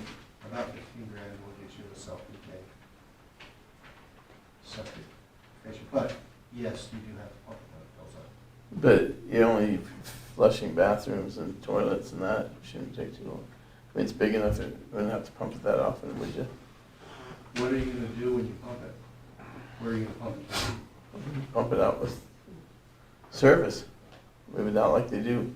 You know, you see that in some homes on rivers that they have to do that in order to be able to have a home on a river. Right, but when you put biosolids in a tank and let it sit, it becomes anaerobic, Yeah, and it begins to digest. That's called septage. And there's nobody around here that takes septage, right? You can't, and if Oh. you suck it out, you can't put it in your own system because the region doesn't accept septage. So okay. what do all these outhouses, like the So, blue outhouses that where do they dump? They have to take it someplace that accepts septage.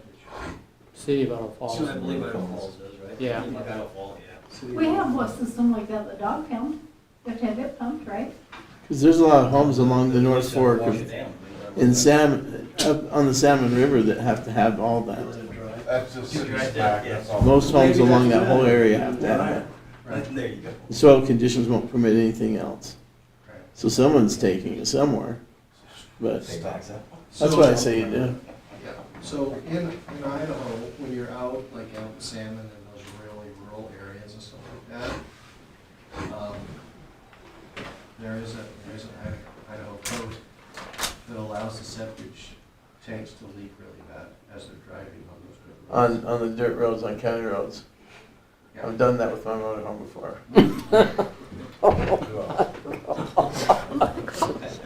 Hey, it's legal! TMI. I was up on one of those roads today, so don't tell Are you me sure that. that wasn't up park the other day? Might be what's on the bottom of my boots right there.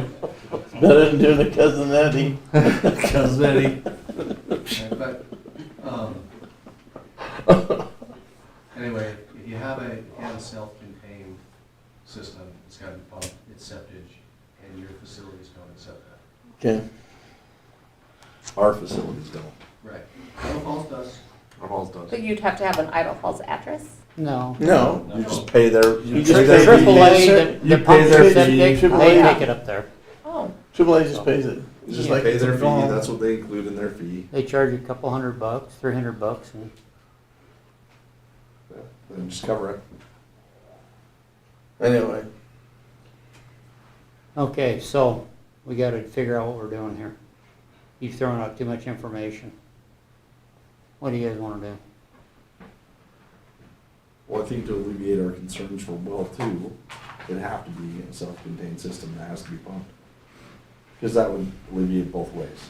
Or we have to build a lift station to we have to build that lift station and put it in the right place. Maintain it. We just, Pump that down the road. Mayor, you remember how many years we fought over that thing Yeah. with the railroad? It was impossible. We finally just abandoned it. So I guess my thinking is if, and I'm thinking out loud, so if Jed was to put a $30,000 lift station in of his own and ran it down in front of the neighbors into that manhole, then he could tie whatever he wanted into it because it's his and it's his property. Is Everybody that, but the neighbors. what's that? Everybody but the neighbors. Well, I understand that, but when they're Well, gone on almost- vacation, you can just run the line, you know, I mean, hey, come on. Just dig it up and get her done. Yeah, Take a day, is that what you're I saying? know a guy that works on the weekends if we needed to, so I think Jed knows him too, so. I'm just trying to think of the most efficient way to do it and not risk the well. That's my whole thing.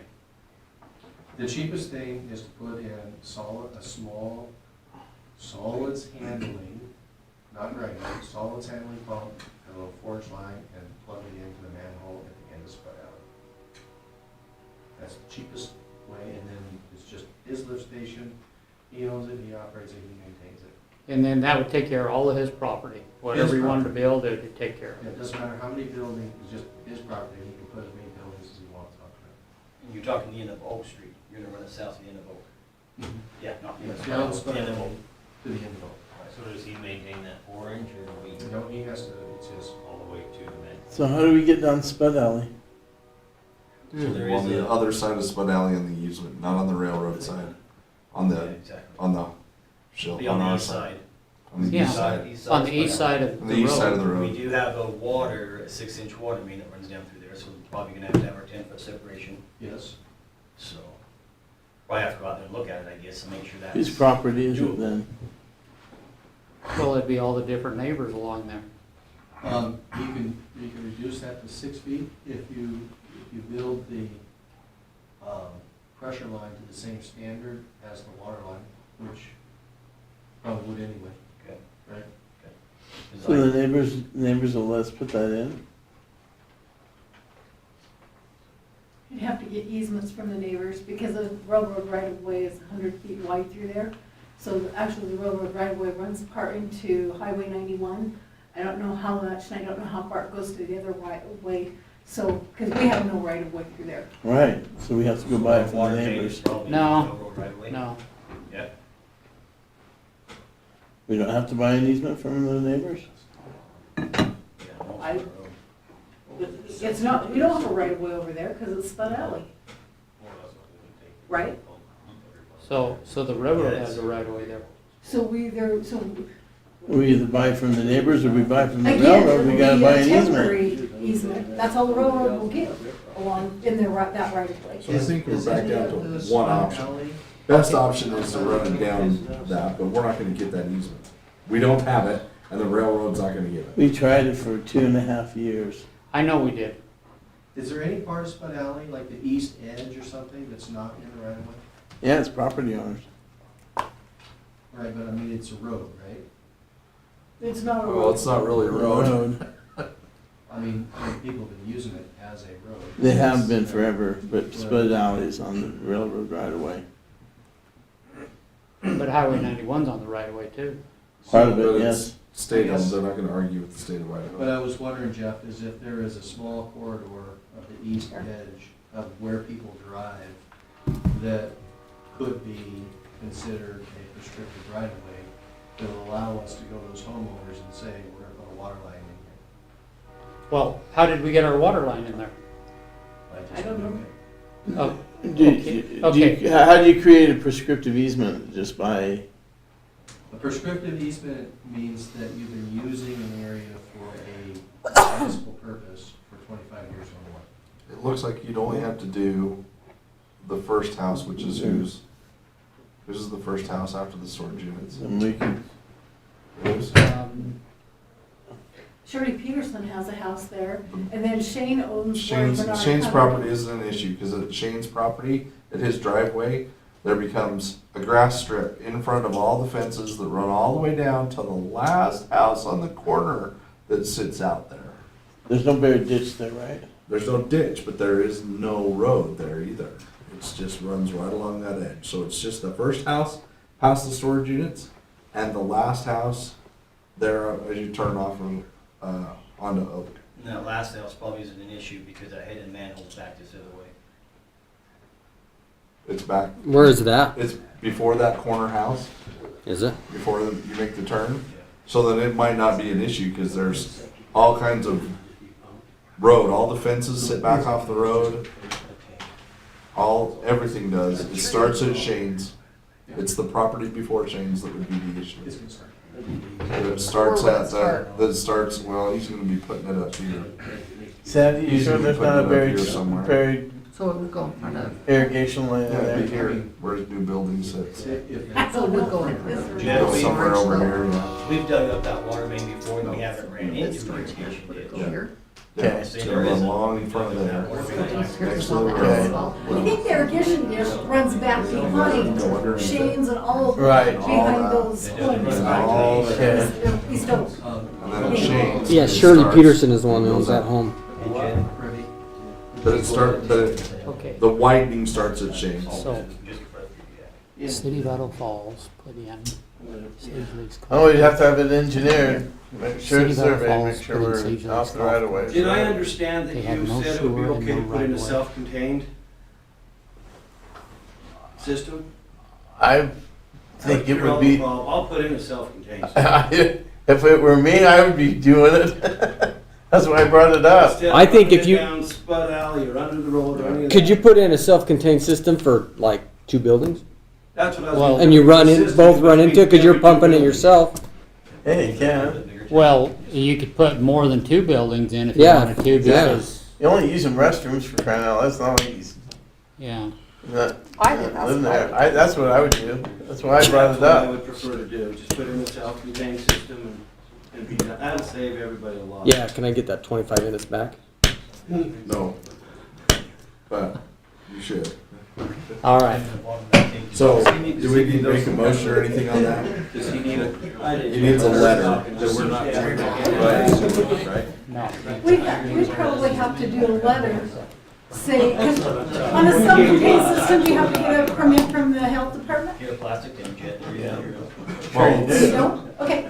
Well, I would bet you do. You Sure you probably have to do. get your Well, DEQ do you to know- sign off So on we it. would have to do a A letter. letter specific to him putting a self-contained system, Yeah. not with a drain field or domes or Right. anything like that. Right, we just have to send a letter to that, to the DEQ, or to the Health health department. department for So I that. put one in and just run everything to it, and then we pump it as much as you need to. Okay. They have commercial ones. I know they have them. They have them all the way along a lot of riverways that I've appraised, and they even have commercial buildings that have access to them. So they do that to keep them out of the water and the river. Okay. Jed, why didn't you say that 45 minutes ago, that you wanted to do it, and we would've let I you? thought you were gonna come up with something magic. back Well, Well, we tried, and guess what? That wand just goes around in the circle. Never ever comes out to anything good. Do we All need right. a motion or anything then, DJ? yeah, let's do a motion so that it's on record. So I'll make a motion that we go ahead and give Jed his letter for DEQ or the health department, stating that he is going to put in a self-contained sewer, or septic system, sorry, septic system. Now, back on hooking up the water, can I buy those real quick? Nope, No. You can buy them here in 30 minutes, but, office is closed. Okay, so he's gonna have a privately owned. I know some of so them this have is some a- for sale. A motion to allow Jed to install a privately owned self-contained sewer system, right? yeah, Aren't we just, Right. aren't we giving him a letter? yeah. Do I have a second? I'll second it. All in favor? 4 in favor. All right, perfect. Thanks. Thank you. We're trying to work with you. Oh, I know you are. It's been interesting to know. Hey, remember when we come in and we need some furniture though, or something else, that we work with you, okay? Good. Then it's only Can we cost get a letter on that one, 20%. Jed? Can we get a letter on that? Okay, next, recognize citizens from the floor. Anybody? Okay, keep moving. I just feel like we hit the fast track. Yeah, we did. Okay, business licenses. I make a motion that we approve the business licenses as stated. Have a second? it. Thank you. Thanks, Jed. Can I go I'll too? second it. Do I have a, okay, it's been moved and seconded, and we approve the business license as stated. All in favor? Four in Aye. favor. All right. Next, motorcycle awareness event. Justin, Quick. Quick? quick. Okay, May 7th. You got it. Okay, let's go. Okay, we're gonna reserve a shelter at the park. Gonna have a bike rally if it goes through. There could be, let's say, a bike ride. Like all those tattooed guys and Yeah. all that stuff? Yep. Okay, yeah. So, and gals. Supposed to be a nice, bunch of nice guys like Joe. Yeah. You might wanna come over to it. So, anyways, Are they gonna, they use. are they gonna wash Harleys and all that like they do at some of them? Because they don't wear any clothes when they do that. The guys And I'm a and little gals. concerned about kids being at the Which one do park. you wanna see? Well, no, I'm just. I want the rub-on tattoos. Okay, so, jump on the back of my bike, Mayor, I'll drive you around. Yeah, I don't need that either. so anyways, we're gonna reserve a shelter at the park. We've already reserved it. There might be a handful of bikes there. They're gonna do an awareness through, this includes like Pocatello, Blackfoot, Idaho Falls, Shelley. They meet up in Idaho Falls, they do a ride. The officers help out by blocking streets and stuff. It's just to show that the bikes are back on the road, keep an eye out for them. Gonna pull into the park, have a barbecue, stay for a few hours and clean up and leave. Okay. Okay. What's the date time again? Sounds great. It's on May 7th. Which, shelter? It's the shelter right off 91 Maple. City Park? Shelter 2? Okay. Yeah, Shelter 2, I think it is. Okay, next on the agenda, Thank you. consider adopting policy for city service connections.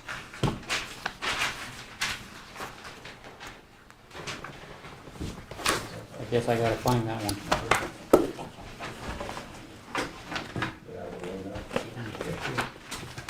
We're on that one.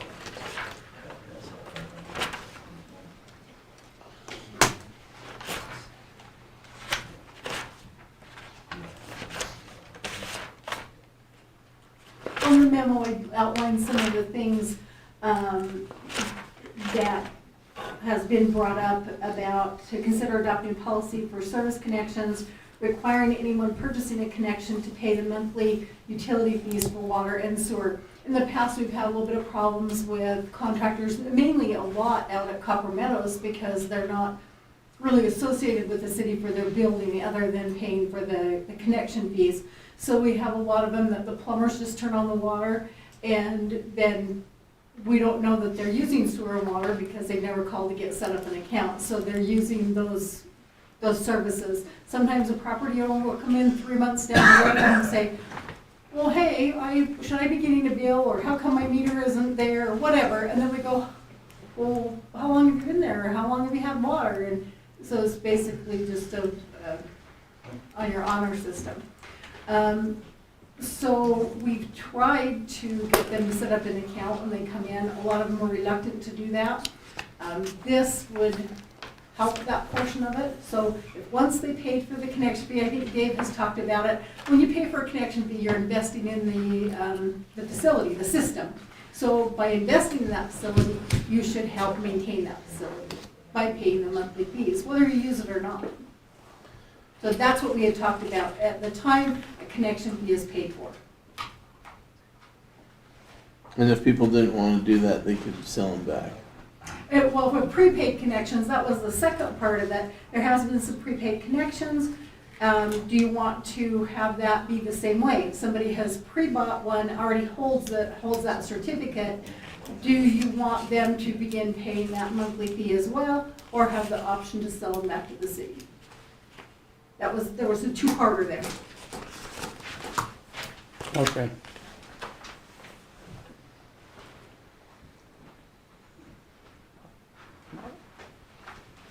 Well, to solve the problem, if we just started charging after 30 days, then that would solve our problem, right? Yeah, now, how we decided, well, I talked with Jasmine, I talked with Justin, talked a little bit with Dave. We threw out the figure of 6 months, we threw out 30 days, we threw out the beginning of the next month of whenever you pay for it. If we have it 30 days or 6 months, we have to keep track of all of those. Okay, Yeah. well, let's see, John Smith paid this day, now he should be on there, we have to keep track of them. So if you're gonna do this, it should be just the first of the next month, because if you invested in the system, why not begin So, payment May? I agree. There's Okay. no way for our system, our billing system, to put an effective date in there and have it just start billing automatically. That's up to you and Jasmine to take care of physically. Yeah. Yeah, you do it, just like, okay, and the second part that's next on the ordinance, I'll just tell you how it goes. So if somebody goes away for the winter, they come in on October 1st and say, I'm leaving. Let's rephrase that. They come in October 15th and say, I'm leaving. We discontinue water services, that's prorated through the 15th. Our program will figure that all by itself. Right. The sewer, we have to make an unoccupied rate at this time, which only pays for the bond payment and the O&M of the plant. We get nothing for our transmission lines to maintain those while they're gone. Then they come back April 1st, and then they have to come back in and say, hey, we're back, will you go ahead and turn that back on? So then Jasmine has to go back in and tell the system, hey, turn this on. There's no way, in fact, you don't know all the time, because you don't know Right. when they're gonna come back to Yeah, say, so- hey, turn this on at this particular time. So most cities don't do this.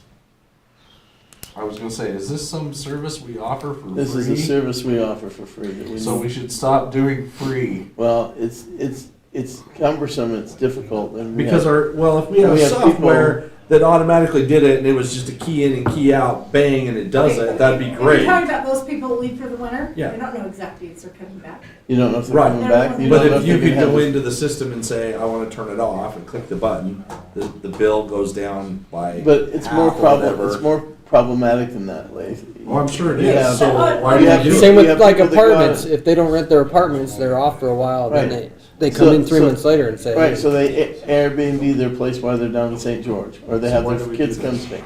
We shouldn't, so We that's why shouldn't we do need it. to. Well- That's what I'm saying. I actually met someone this week that their family does that, and I didn't know that. Yeah, so And I so say it's that we rented go the whole ahead and time, they make, pay for an on. I'd make a motion that we go ahead and change it so that once you buy a connection fee, or once you've been connected, your monthly fee continues with sewer and water as though you're occupying the premise no matter what. Are you kind of combining? Both of them together? I'm just doing one, Just doing the one. not The the next other one will one. actually be an ordinance change. The other one has to be an Yes. ordinance change. I'm talking about just the These existing are the water ones fee. that, when they purchase a service connection fee, not when they leave for the winter. Right. Okay, tell us that again, so we. I would make a motion, when you purchase a connection fee, that you start paying the monthly fee for the sewer and water the following month. Not 30 days, the following billing cycle. Have a second? I'll second It's been moved and seconded that if you purchase a water or sewer connection, you're billed the following month. All in favor? 3 in favor? Any opposed? 1 opposed. It passes. Okay, now, do you want No to, comments? huh? No comments on that, it's an action? It's not a hearing. It's not a hearing. It's not a hearing, but Do you want to you address can- the you can prepaid? bring- You can talk to them later. Is that it. It's okay? it's a policy change. Grandfathered in, right? I'm just, clarification, is that Yeah, no, appropriate? sounds like they're talking about it going in effect now. So all connections that have been Yeah. purchased would start paying the monthly fee, starting Connecting whoever. whenever the next billing cycle starts. Grandfathered, yeah. So I've got effective 3/15/22, but then the second part of that is prepaid. Okay. Those that already hold that prepayment. Okay, maybe this is gonna clarify. Yeah, I'm a little, so you're saying, I'm a little confused here too, because of the questions that was asked. So you're just saying, from this date forward, From this day forward, for those permits that we talked about, okay, it will always, you pay for the sewer and the water. and we're So- talking So sewer what if also? tomorrow somebody comes in and says, I'm building a new house, here's my connection fees, then we tell them, beginning the first of next month, you will be billed for monthly services because you've invested in it, therefore you need to help pay those monthly fees. That's what he made the motion on. But the next part of this, Okay. are you going to do anything with the prepaid ones that have already been purchased? Okay, I was confused, so Now, we're gonna talk I'm an aye. about that. I'm an, That's probably the one that has everybody here concerned. Sandy, will you put me for an aye on that one? I Oh, agree. do I? Okay. Okay. Keep changing her vote. I can do Now that. that she understands. Okay. Well, clarification. I know you can. Way to go. Now, So, discussion on this issue. We're talking about prepaid, the ones that everybody in this room's bought. I have not Okay. bought any prepaid. Okay, Thank you very much. Don't lump us all together. for ones that have been pre-purchased. So is the ordinance behind it, Sandy, 8-4? No, that's the ordinance for the people who like leave for the winter if it's not occupied. Well, I don't think we're on 5D yet. Yeah. right? We're not done, Right. we're not done the 5D So yet. the We're fine. Where are consider we at? adopting policy for city service connection, that's a part of the policy for city service connection. Right. First ones were ones that are gonna be bought, and you Oh, also there's need to two discuss parts to the- see. Two parts of this. There's two parts to see. Yes, Oh. there is. Yeah. Hey, Kim, now we're all on the same page. See, There's two I parts. wasn't the only one There's two that was parts to confused. see. C1 and C-1 and It's all C-2. part of the same policy. Right. There's two issues. Two issues on the same policy. Right. So I think we know where Kim stands. What about you, Adam? Why do you feel that way? No, I don't think you know where I stand. It just wasn't in your motion that you said that you could sell them back. Oh. Oh, okay. That's, yeah, No, okay. that's why there was no, So we're talking about if I Other come than in the and connection prepay. fees that were just bought, how many other connection fees are there out there that you think that are not That have being been, you mean used? that are prepaid? That are prepaid and are not being used? That aren't used, well, Any idea? only the ones for the houses being built, there are no other prepaid ones, except for what was just sold. When do we get to the ones talking about that you gotta have a lot to tie into? That's part of this for your prepaid policy. Okay. Because one of the things I think we need to do is so we don't have trading going on like some Wall Street trading, instead of trading going on, I agree, yeah. is that one, we cannot transfer water fees. Two, they must be tied to a platted lot or to an address, a specific lot. And three, that the service begins to run as soon as they're purchased. Because that's what we're saying going forward. Or that people can sell their water rights back. So they don't have to be hit with that. And when we talked about this, and we visited with Dave about it, we also have, there's other places in the area that do this pre-purchase, but then if you don't use them in a specific time, you have the option to send them back or, and get what you paid for them, right, Dave? Is that what they're doing? Paid for them for what they are, and then, or they have to use them, they can transfer to And another when I was owner. listening to, was it on an approved plot too? Just not a plot, an approved plot? It has to be an approved plot, Yes. because someone could come in that's really well-to-do and go, you know what, I'm gonna buy up a bunch of water rights in the city. Yeah. Oh, you're talking about the sewer plant, huh? Exactly. Oh, That's what okay, I- I was checking. You've seen that Exactly. before. So you could do that. Someone could come in and if you had growth that was really going strong, someone could come in and go, I want to garner the market. I know water's getting tight down in Shelley. I'm going to go buy X amount of water rights and hold them. Yeah. Or connections. We don't want that. It has to be tied to a lot. A specific lot, and it can't be traded. So, can I ask a question? Because I'm kind of confused. Glad I got this one. We talked about this before. Go ahead. Right. So, I think you just passed a decision, you just made a decision that from here on out, starting tomorrow, anybody Yes, that buys a connection, next month they start paying their water bill, right. right?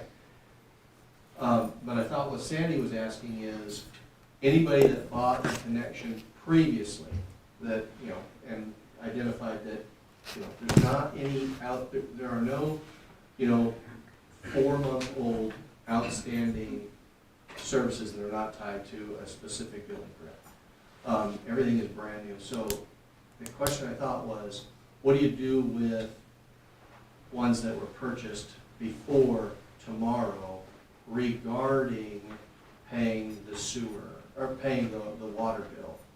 I think that was one of the questions. And it sounded to me like, Jeff, you were saying that before we address that, we gotta figure out how to make sure that everything is tied to a lot. Is that what you're Yes, asking? Is that correct? yes. So it is what you're asking is, do you need to give a certain time frame for everything that was purchased, pre-purchased, to be tied to a specific platted lot? And then if it's not, what happens? Well, that's what we were gonna discuss, and I was thinking that if there's something that's out there and it's not tied to a lot, they can either sell it back, or Or they need to tie it to a lot. they need to tie it to a lot. And how long do you think? But we can't go retroactive completely on that, can we, BJ? I mean, Well, it's, I don't someone think sells you can something for 4 have or them 5 tie it years. to a lot, because there's not, that, I mean. No, may you can not tie be it to the any lots property out though. there. You can tie it to property. Tie it to property, that's fine. I mean, I'm a prime example. I've got 5 acres in the city and 5 acres in the county that touch each other. Which are basically in the city. What's that? They touch each other. They're in the city. Well, they're not in the city, They're they're in the not. county. Right, because you got 2 plots of land. One's controlled by the county, one's controlled by the city. Yes. So do we go But to I land want, instead I of want lot? the water rights tied to those pieces of property. Right. Because they're gonna be in the city before Too long. too long. Okay. Does that make Because sense? the property touches each other, so. Does that make sense? So the things So that we how- discussed so- that day were like, if we have this where they pre-purchased and there are pre-purchased ones out there, because I'm going to build sometime in the future, not today, maybe a month from now, maybe 6 years from now, I'm gonna build. What time frame do we put on that so that we don't get speculation? In other words, it's really cheap right now, because tomorrow it's gonna be $5,000, so I'm in a hurry and go in and buy it today. And then when I buy it, and even at $5,000, it's a deal, so I'm buying it at $5,000 and I might not build on it. And that's, I think, our biggest issue is, what do we tie this to so that it's fair and equitable? That there is none of that speculation going on. Well, we have to tie to a lot. Right. We can't just tie Well, to. piece of property. You can't tie to property, because if Why not? I own 40 acres north of town, I go buy 600 water connections. You don't Yeah, wanna drive- you can't use 640 40 acres. acres. Okay, well, how many can I use then? Well, if you go quarter acre lots, the best you're gonna get's 80. Okay, so I can buy 80 then? Well, because you gotta put You roads in. could.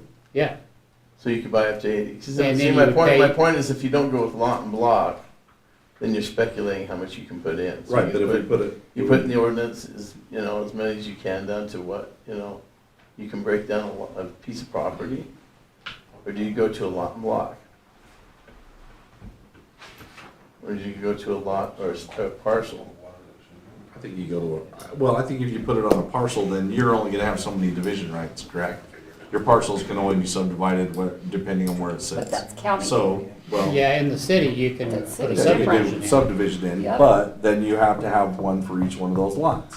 So he's fixing that lot problem if it's touching the city. No, Why not? because if you No. put a strip mall in, you're gonna use twice as many as if you don't put a strip mall in. On water, you mean? Twice Yes, as many water rights. water connections. Right.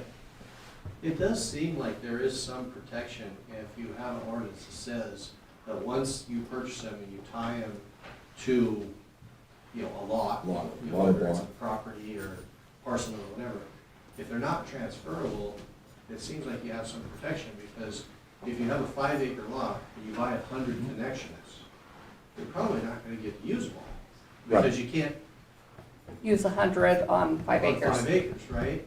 And so if you buy 100 of them on a 5-acre lot, and 5 years later you develop it out and you only used 5, and you have a policy that says if you want to sell it back, you can sell it back, but you only get what you paid for them, your money is 5 years old, right? I mean, you've kind of lost all of the inflation value and everything. So I think that just tying it to a parcel still provides you some protection for people trying to overbuy. Right, so you just tie it to a parcel or a lot, or an address. Okay. And how long do they have to use them for? That was the other Well, thing that came up if was. they're can paying a help- monthly rate, they can wait as long as they want to. Yeah, as long as they're paying a monthly There's rate. no minimum time or maximum. Makes sense. I mean, to be honest with you, I don't have any plans, but I've got property and I do a lot of things without any plans and just do it, so, Kind of like back surgery? yeah, pretty Yeah, much. kind of just like that. So what do you guys think? Well, I think you're right. We gotta have some kind of protection going. Well, I think So we don't it's get gotta be that tied to happen the more and more. I agree. to To a property. parcel. To property. Property. So I say we tie it to a lot.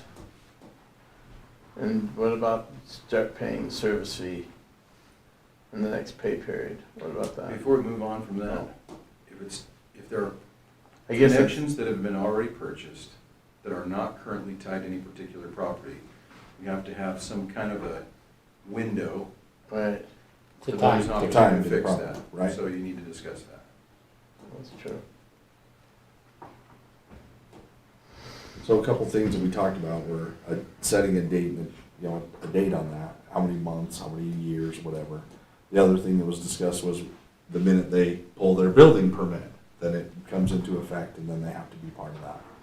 But if you don't develop a piece of property for 10 years, they still own that, and we don't have it.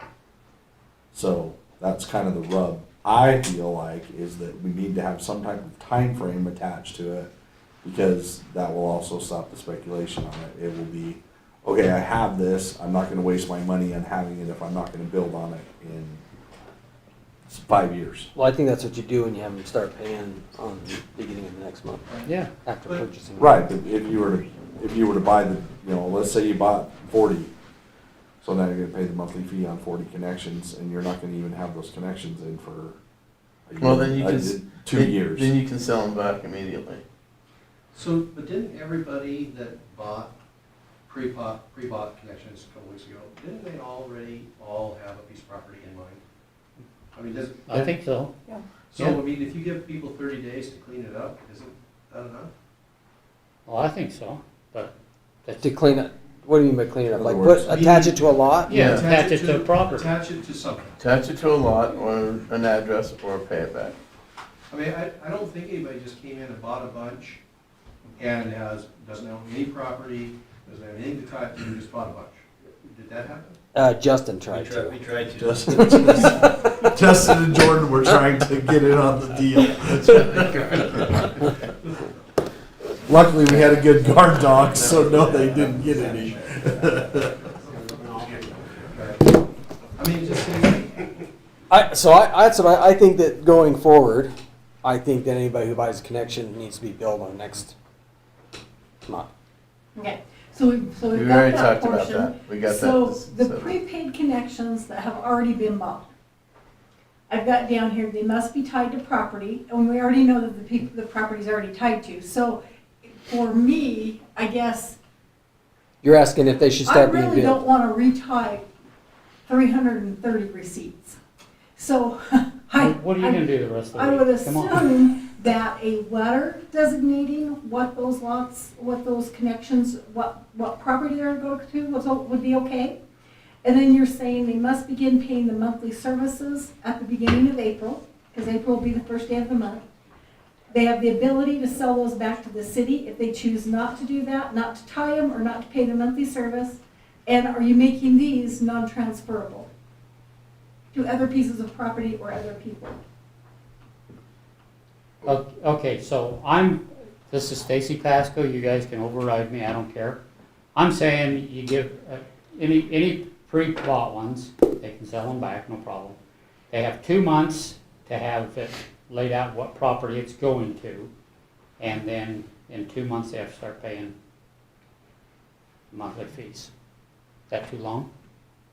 Does that give you enough time to get paperwork and stuff done for your side of the house, Sandy?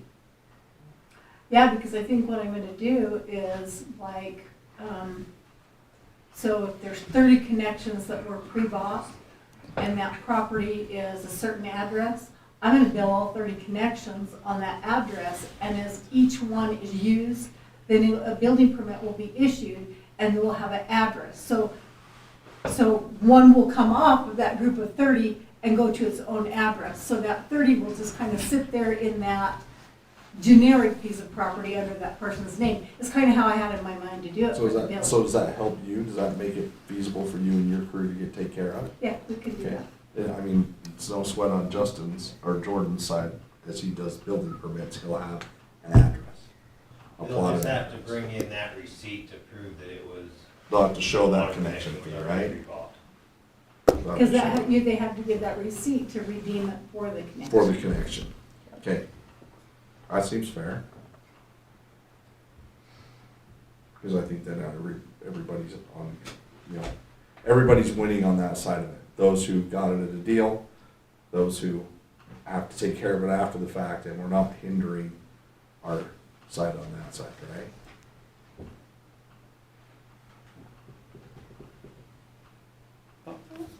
Yeah, it's I'm okay with that, but I Sound know, right?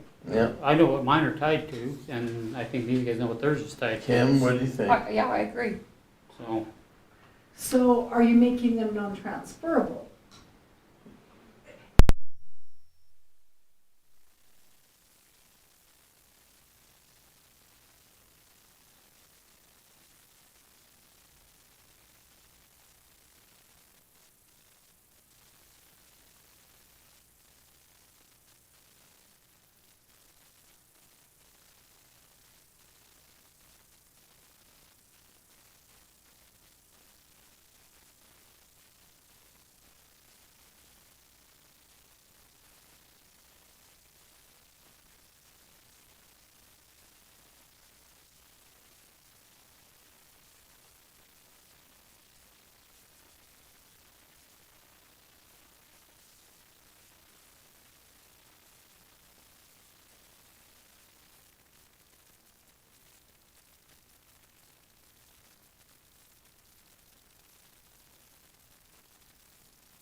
No, They're- no. Even with paying the monthly fee for 5 years, running rough numbers, you still have over $600,000 worth of savings. I mean, so, you know what I mean?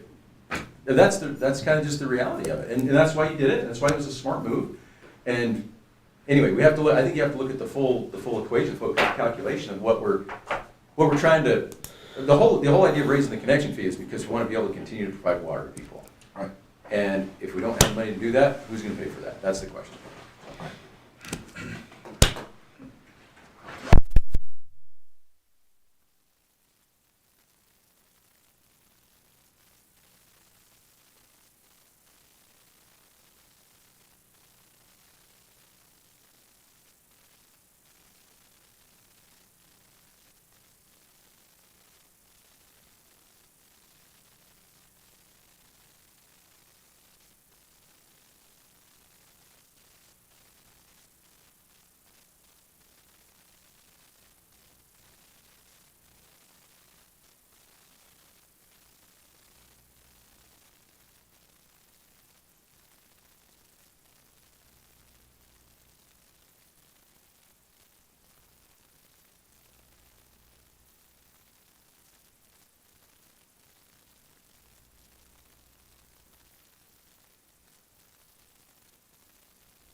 Well enough that people want to use them.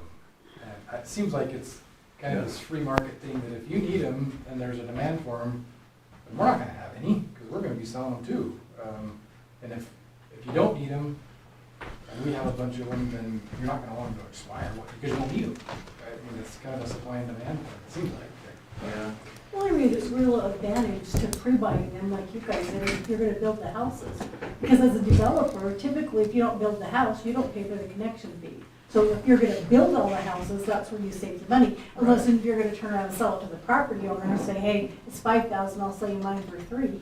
You know? Well, And we're the other protection we have with these guys, and not having to worry about 5 years getting it back, is like, in the other case with, when the waters were designated to some of these other guys, they were preliminary plats and they weren't being developed.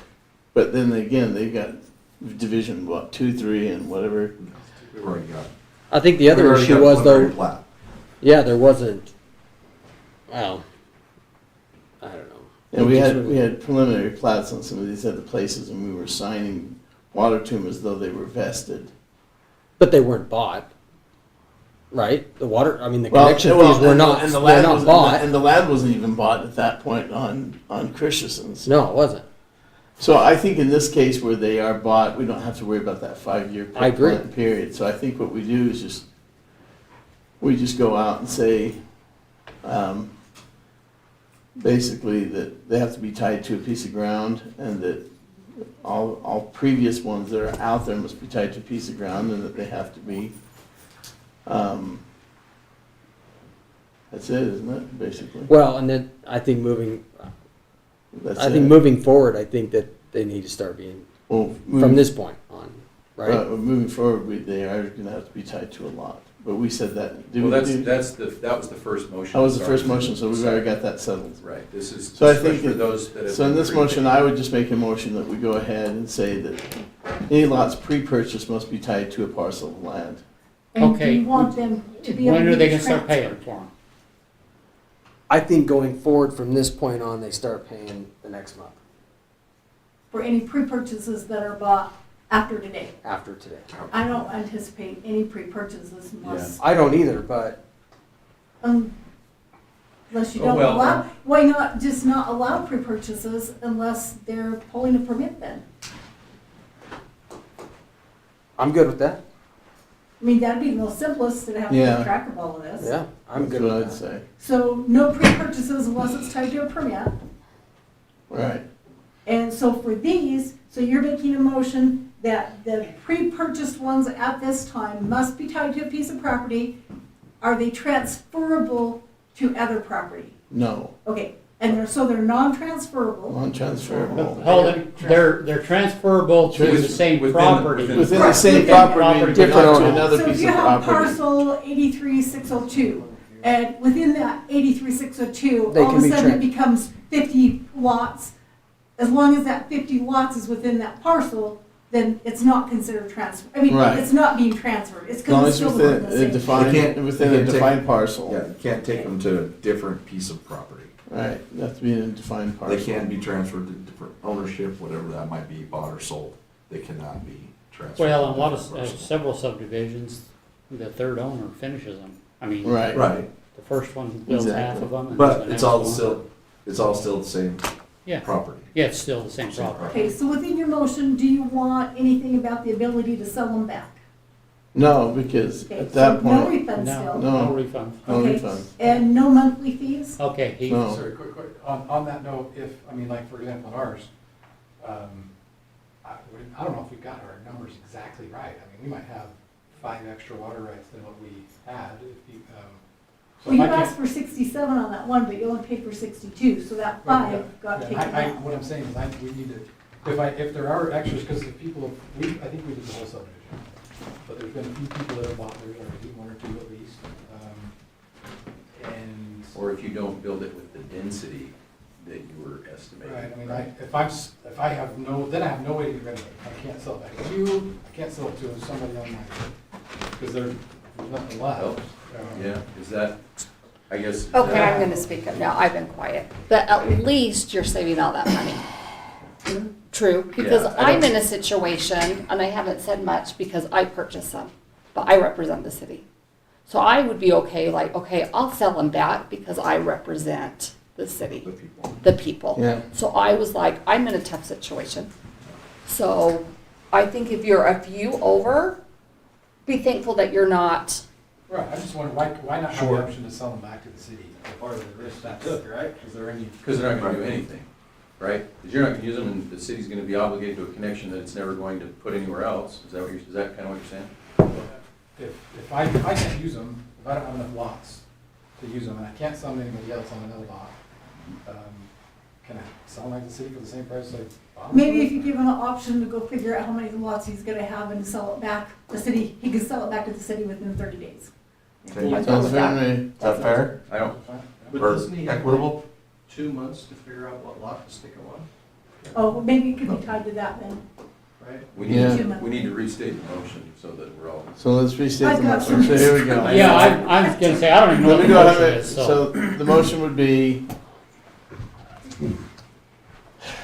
Basically. On pre-purchased yeah, pre-purchased rights. lots, they must be tied to a parcel of land. They must, they can be, in a 2-month period, they can be sold back to the city. Any unused. Unused can be sold back to the city. Well, or whatever they want. Doesn't have No, to well, be. yeah, a motion, it can be, just- anything can be sold back to the city At what price? at the Price. price at which they were purchased. And, what's the other one? Non-transferable. And they're non-transferable beyond the parcel itself. Okay, do you want me to read back what I've got? Yes. So you moved that any pre-purchase connections that was purchased prior to 3/7/2022 must be tied to a parcel of property. It's non-transferable to another parcel of property. However, the purchaser has the option to sell back to the city within 2 months of today for the purchase price. That's correct. Okay, And it's not an agenda. I got non-transferable. I'll second it. Okay, it's been moved and seconded, what Sandy read. All in favor? 3 in favor, any opposed? I'm not voting. Do I have to vote? No. No, you can abstain. You can I abstain. abstain. I'll Okay. abstain. All right, So it was three and 1 abstention, right? Okay, now, and you're not going to allow pre-purchases as of today? no. No, you have to You do wanna it when you add- pull the permit. Do When you pull a the permit. motion on that one too. So we don't Yeah, I'll have- make a motion that going forward, any water permit that's purchased must be when we pull a permit. Okay, I'll second it. So moved and seconded that going forward, you cannot buy any city services without having a building permit. All in favor? 4 in favor. Okay. 4. We got them all. All four That of is- them. Does that include the sewer? The Because sewer- sometimes with low capacity, which, sorry, I just. No, I think we're just No, no, talking no. water. Yeah, just we're just water. talking water. Okay. Talking water. So here's the deal. Well, this is Stacy Because the Pasco's sewer, the opinion. sewer board allows you to do that, right? You can prepay, or Yeah, you you can buy go in and yard buy use. connections. Yeah, there's Um, somebody sitting on, up north that's sitting on. We've changed that gazillion policy connections. now. You have different types of will serve and you're guaranteed certain types of, yeah. You can prepay. You can prepay on your service. But that would be between you and the sewer. Yeah, Yeah. For Shelley, it's a two-part Yeah, thing, right. right? You have to have the regional Right, permit. permit. But you guys have your own connection. Connection fee as well. So you just buy the regional stuff and. Right, But so a I per- think what the mayor Sorry. said in city services does not encompass the regional Right. connection. It only No. encompasses Our Yeah. the connection. city's part of the. The regional Our side. connection, you have to purchase in order to have it Right. secured right now. Right, You cannot have a will serve will not suffice. right.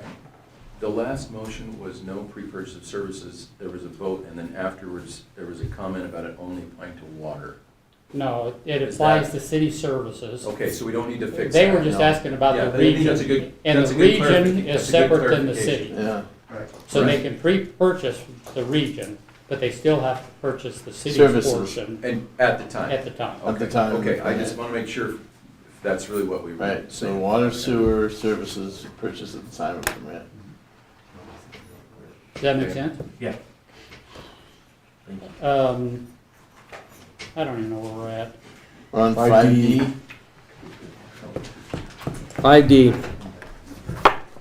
Yeah. I think we get rid of that I do too. unoccupied services. Yeah. Occupied services. I was gonna say that's the unoccupied services, Yeah. but that we have to change the ordinance, Okay, so. so I would tell you, there wasn't anything about unoccupied for sewer, because I think it was presumed back whenever, that if you had water, you didn't pay for water, then you went pay for sewer. So I give you a copy of both ordinances. There was one like that for garbage also. So in item 8431, this is for water, says all regular billing periods shall be on a monthly basis, but premises occupied less than 1 month shall be charged only for that occupied portion. So that's the out. If I don't occupy. That's the prorate, right? That's the This is prorate. the current one right Right. now. Right. That's the So if you prorate. wanted to remove that, then you would strike out, but premises occupied less than 1 month shall be charged only for the occupied portion, Yep. If there's. if you want to if do you- that. If you, yeah, if there's a motion to do that. Okay, so I'll just make a motion that we strike that. Yeah, I'll make a Yeah. motion that we strike on 84-31, but premises occupied less than 1 month shall be charged only for that occupied portion. do you have a second? I'll second it. It's been moved and Good seconded, job today. all in favor? 4 in favor. Okay, let me just finish writing this.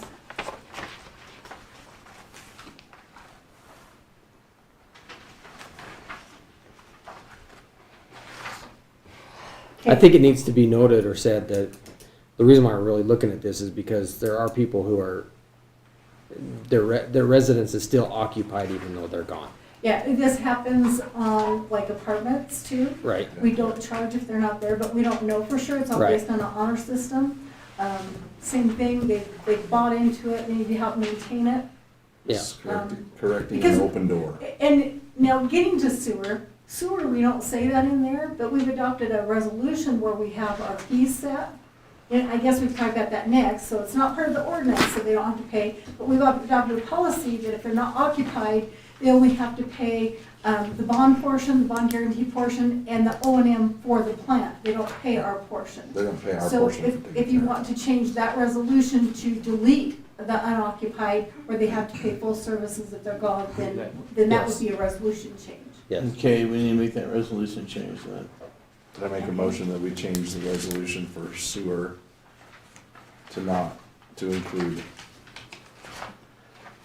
or to not include? Not to not include an unoccupied. Does not include an unoccupied rate. I'll second it. So moved and seconded that we, as stated, all in favor? Four in favor. Mayor's Now, moving the last fast. part is,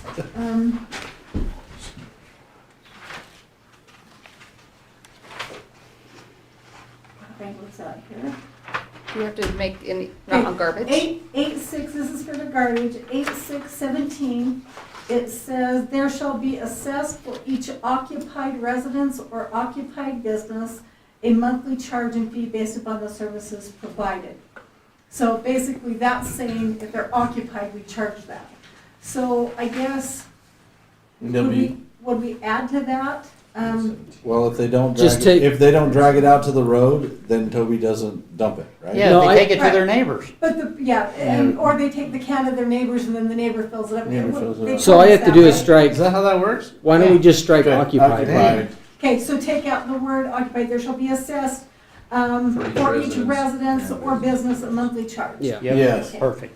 So I make a motion that we strike the occupied on ordinance 8-6-17.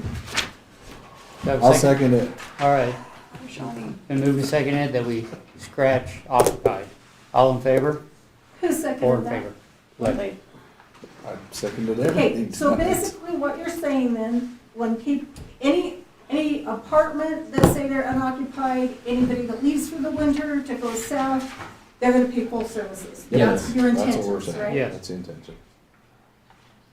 And I guess that means BJ's gonna read over and make sure our intentions are clear on how it's read and Well- stated in the ordinance.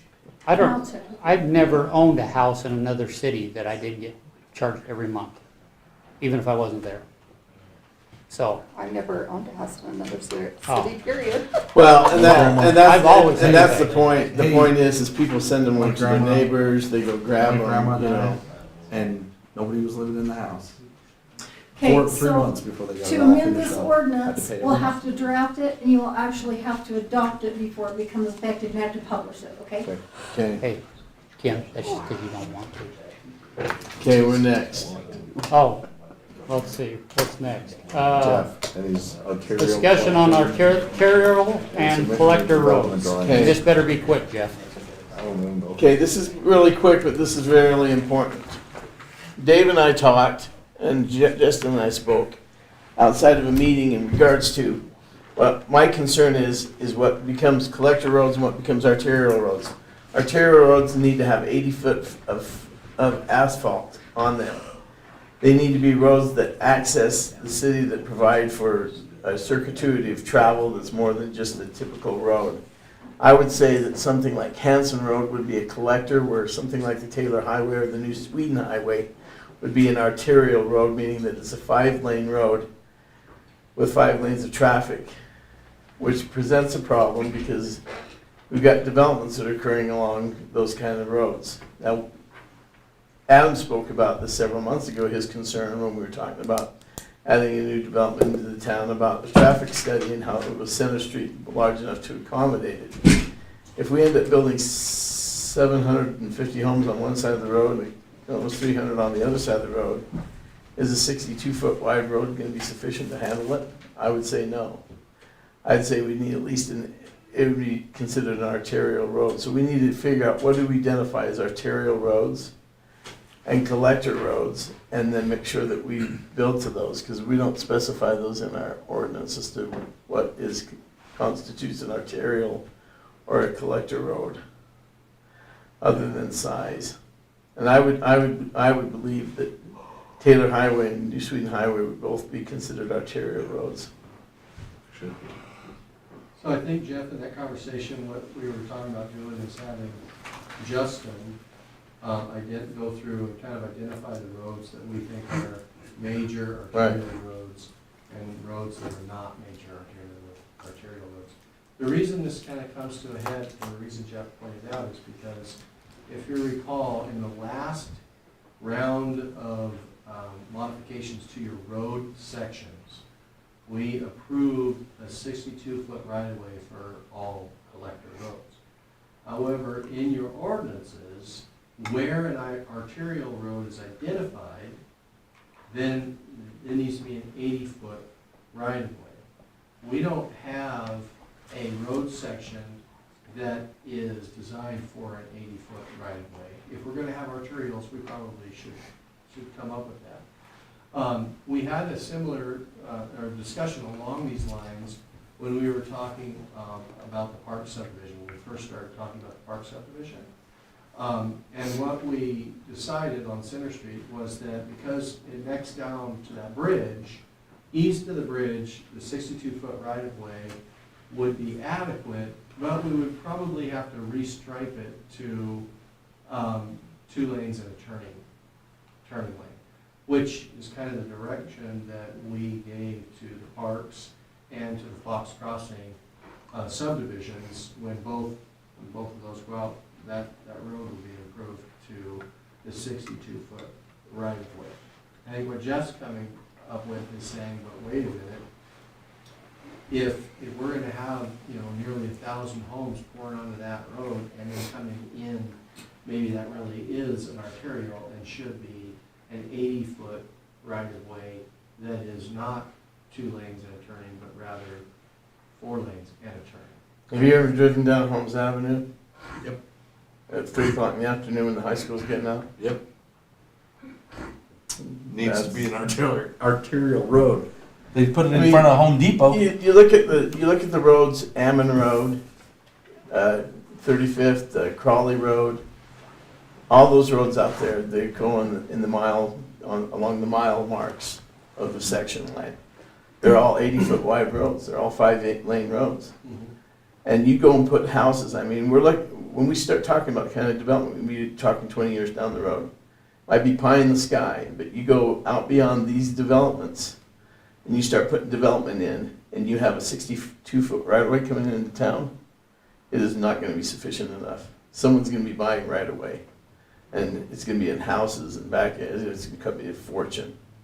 We need to identify what arterial roads are, and I think the Taylor Highway, and I think the New Sweden Highway, and I think Fur to the bridge is an arterial highway, and they need to be built and constructed to such, just like with the high school that will possibly one day go in on Baseline. What's that road going to be? Collector Road at the minimum with all this high school traffic. Yes, there'll be right away that'll have to be bought. There might be homes that might have to be condemned eventually, but we need to be planning down that road, down that way, and not be thinking of just getting away with 62-foot right away and hoping that will work. Even though between here and there, yes, there is the bridge. I don't think that bridge is pretty wide. It's only 62 feet. Yeah. I believe it is, yes. Okay. It is only 62 feet. It is. Only 62 feet going across there. 40 foot of asphalt. I think it's 62 because we matched it. Yeah. Ours down the street, down below. So It's even though 60 you got a section of road that's probably too small, just like on the New Sweden Highway, you come into Anderson Street and to that dog and pony show that's there, you get further out to the school and you develop all that land. It's really got to be, you've got to have a broader right of way, or we're going to run into problems. You're right. You're right. But look ahead, not behind. So we have one situation that's kind of imminent because we've got a subdivision that's, that we just last approved that hasn't gone in yet. They haven't given us their development plans. Do we increase the size of that road to 80 feet and take it out of there? Move that road to the north and go with an 80-foot right-of-way? Well, I think the real question is Center Street an arterial? Because the ordinances already have the 80-foot right-of-way in the ordinances, if that's an arterial. That's in the ordinances, so there's no. So who defines that? Us as a city council? Yeah, the ordinances are defined by us. Within our city limits. Our city limits. Yeah. And so if we mistakenly identify that as a collector in the reviews and stuff, we need to correct that as soon as possible because we're still in I gotta have the improvement drawings phase. I haven't received those yet. And so I still need those for my review.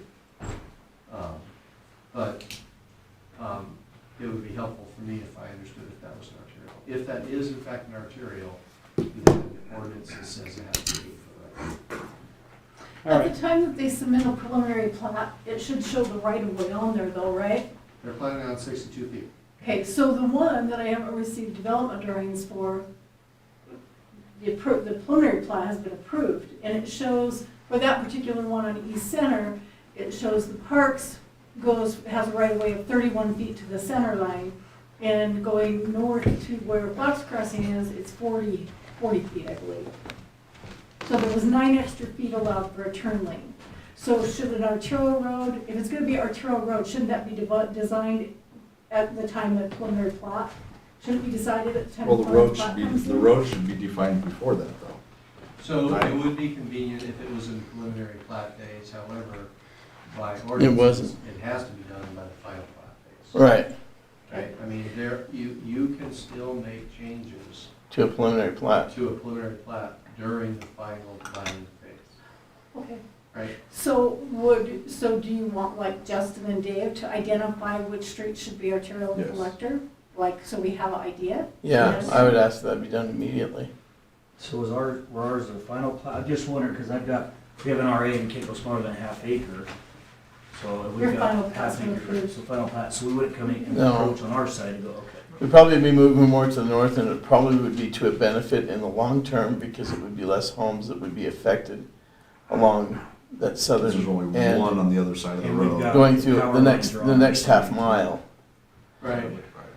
So it would be a benefit to go that direction anyway. And But it would affect the preliminary plat of the one development. And we're only talking 5 feet, right? Because we have 75 feet, is that what you said? 44 and 31, 75 feet. So we're talking about increasing the road width 5 more feet to the north, because that's the plat that's not finalized. But we have No? sidewalks and, Oh, yes, 80? Got sorry, it. my addition, I didn't have my calculator. Okay, She's so trying it's to 80 add foot, a right. quarter to a less. It's My later. brain's had it. It's It's been a later. Do you long have day. do you have sidewalks on the outside road like that? we need to have sidewalks on the outside of that. Well, but 5 lanes is 60 feet of asphalt. And so Okay, you got 10 feet on both sides, 10 feet on 60 each feet of side. asphalt. okay, that's good, so that For makes it 5 feet, sufficient for 80. 80-foot road. Okay, Right, so 12 feet is a standard lane. I mean, it's a big standard lane, there's plenty of 11.5 standard lanes, but 12 feet is a full lane. okay. So as long as that's sufficient, so if you guys could go out and do that and get back to us at the next meeting before we figure out this issue with the Fox Crossing and all that. okay, you guys do that. Okay, that was that. Thank Okay. you. Whole council Continuing on that. business, discuss development drawings submittals. Do you want me to take this one too? Okay. This is another issue that we have, and that is that we have to have these development agreements, these development drawings before we do anything. And so one of the things I think we need to do in the city is streamline the way we do this, getting to the development drawing. What I would submit is that we have one point of contact, and it's not a slight on Sandy at all, because Sandy's very, very busy doing so many things. I think that one of the things we should do is throw it onto Jordan, because Jordan does permits. Where he does permits, I think he should be the point man that does all the development, meaning that any questions that come into the city regarding development and everything in that regard comes to him, so there's one point of contact. If they do not have their development drawings done, then what he can, to eliminate all this confusion and conversation back and forth with the city, is go back to your engineer. Because when people call and they say, well, what about this, what about that? If you don't have the development drawings, go back to your engineer, we don't know. You know, we want to put a bridge here, well, go back to your development, you go back to your engineer. You gotta have this, you gotta have the development drawings before you can start doing things.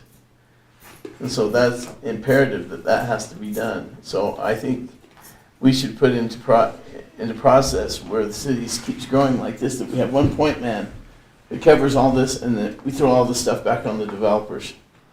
So we're not taking so much time, because we're taking way too much of Sandy's time. We're wearing her out. And we need to have a point person that can do that, and I just think that Jordan can do that. I think we pay him more as he gets certifications, takes courses in this regard, we pay him a So it's kind stipend of like a more. part-time city planner type of thing? Well, he would be kind of that. He'd become the kind of point man for development and planning, thoughts and ideas. Jordan, did you know that was going on? He's sitting there like, No, I tried to throw it on Justin the other day when Jordan was standing there and Justin didn't catch it either, so I thought I Well, had Justin. and here's where we come from on that side, is that it can't be one of us that does that, and it can't be, I mean, we can give you point people and we can send you places, but we're gonna come back and ask you guys anyway. Whether it's we ask Justin, whether it's we've gotten this information from Dave, we gotta verify that it's right, who's gonna be that person, so this is what we're thinking. It would be part-time until we can see if we're still gonna keep growing, and if it is, then we turn it into full-time, and then what we do is get Justin more guys to help, because we know Jordan helps. Well, I think we have to give Justin more guys anyway, Yeah, but we gotta give Justin more I guys as we think- grow. I You might think, have you to know, give me a part-time. And we might have to get you an admin person, Yes. and that would help both of you, I Hey, think. just give him a type class, he'll be fine. I think it's important we have one person as a point, you know? I don't think We don't that's- have a million little chiefs running around, we have one One chief, guy. and they know and where he's to the point go. guy. Okay, They know where to go. I like You the know. idea, let's do it. Sandy's, Well, part of the problem is, and this is what's happened, and Jordan will experience the same thing, or his admin person or whoever. So you're gonna get an email, or the person's gonna come in that are, the engineer that are developing the development drawings, and say, well, how do I do this? Or where can I find this at? Or so forth and so on, whatever it may be. And emails go back and forth, and you make calls, and make a call to me, and make a call to Dave. It goes all around. Well, how come you haven't told me what this is? Dave might be on vacation or tied up with something else. This is what happens. So you have to be able to say, submit how the ordinance reads, and I will tell you if it's right or wrong. That's what you're gonna have to do. And at that point. And then, when they get mad and go to one of you guys, you have to support him. Yeah, we support him, but the problem is you know too much. No, I You understand. know too much. but you know what, And here's you help people out too much. I expect him to say, you know what? You don't understand the ordinance? Go read it. Or go get your engineer to read it. Oh, wait, you wanna know what's going on here? I don't have the development drawings. Go talk to your engineer and have him figure it The out. thing is too, Sandy, is we don't know how much longer we have you, and you are such a wealth of information. You could take just one really That long we- Friday and you'd be gone. I mean, you'd just be done with We us. need to spread your knowledge to other people, so when you're And you know gone, what? I think it's great to have one point of contact like that, and I think it will, well, I won't go into all the details why, but I think it will be better having Jordan take that lead on it, to be able to converse with those Yes. engineers. And, you we're know, gonna say a letter of resignation Hey, tomorrow. Sandy, 3.5 years, 3.5, that's it. You've got it covered. well, and I think one of the things we have to do is we have to Two, I'm consider gonna- his wage. And as he gets more experience and he takes any courses in any of this stuff, we need to compensate him for that, so he can be boned up on it, he needs to be, paid more. But I think as the city's gonna continue to grow, this is the way we need to go. And Okay. as it comes to development drawings, it's imperative, they have to be done. And if they're not done, we just don't talk. Okay, so do we need a motion?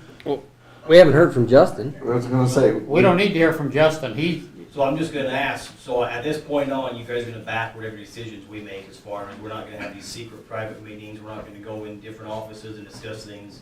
When it comes to Jordan, he makes a decision, everybody's got his back. Everybody's got his back. I didn't know we did that other stuff anyway. Did we do that before? We've been doing it for a long time. We've been doing it forever. We Have can't we- make a decision. Have we've undermined you guys, really? Well, it's just, we have all these different talks and discussions, and we don't know who's told who what, and so everybody gets a different piece of it. Right. So that's what I'm saying, at this point on, whatever decision Jordan's making, if you're putting him in charge of that, we're gonna back him and have his back. Absolutely. Okay. Because I think that's one of the biggest I didn't know problems we we were. have. yeah, and as the It's mayor, just that. nobody can call me, so, I'm good with that You too. do. Well, they're gonna call him, No, they're you gonna know- call you anyway, but you're gonna refer them back to Jordan, and if they call you and say, I talked to Jordan, and say, well, then whatever Jordan told you. Yeah, that's what I'm saying, that's where we're That's at, right. right? That So is they what give we're you- gonna do. If you're gonna give them the responsibility, you gotta give them the authority. Well, and that's why we said, it's just like when we put you in the job you were in. Remember what I said to you? I said, don't listen to the council, because we're a bunch of idiots. It's the same thing. We put, you guys own the town. You guys run the town. We're just the representatives of the people. We shouldn't be dealing with this kind of stuff. It should be you guys. And so that's why that's what I'm trying to do, is build a point man that we go to, that it'll be consistent. It will work. It will work better. Even if I may not agree with you, it'll work better than it is right now with all the convoluted discussions that go on. One of the examples, Jeff, if you want to go back, that this would be, and this goes back to the development drawings, the submittals. This is why this has happened. Years back, whenever a preliminary plat was given to us, we required a development drawing at the same time. Right. We had too many developers come to you guys as a body and say, well, I don't want to submit the development drawings because if my preliminary plot's not going to be approved, I don't want to spend the money to go through and have those development drawings.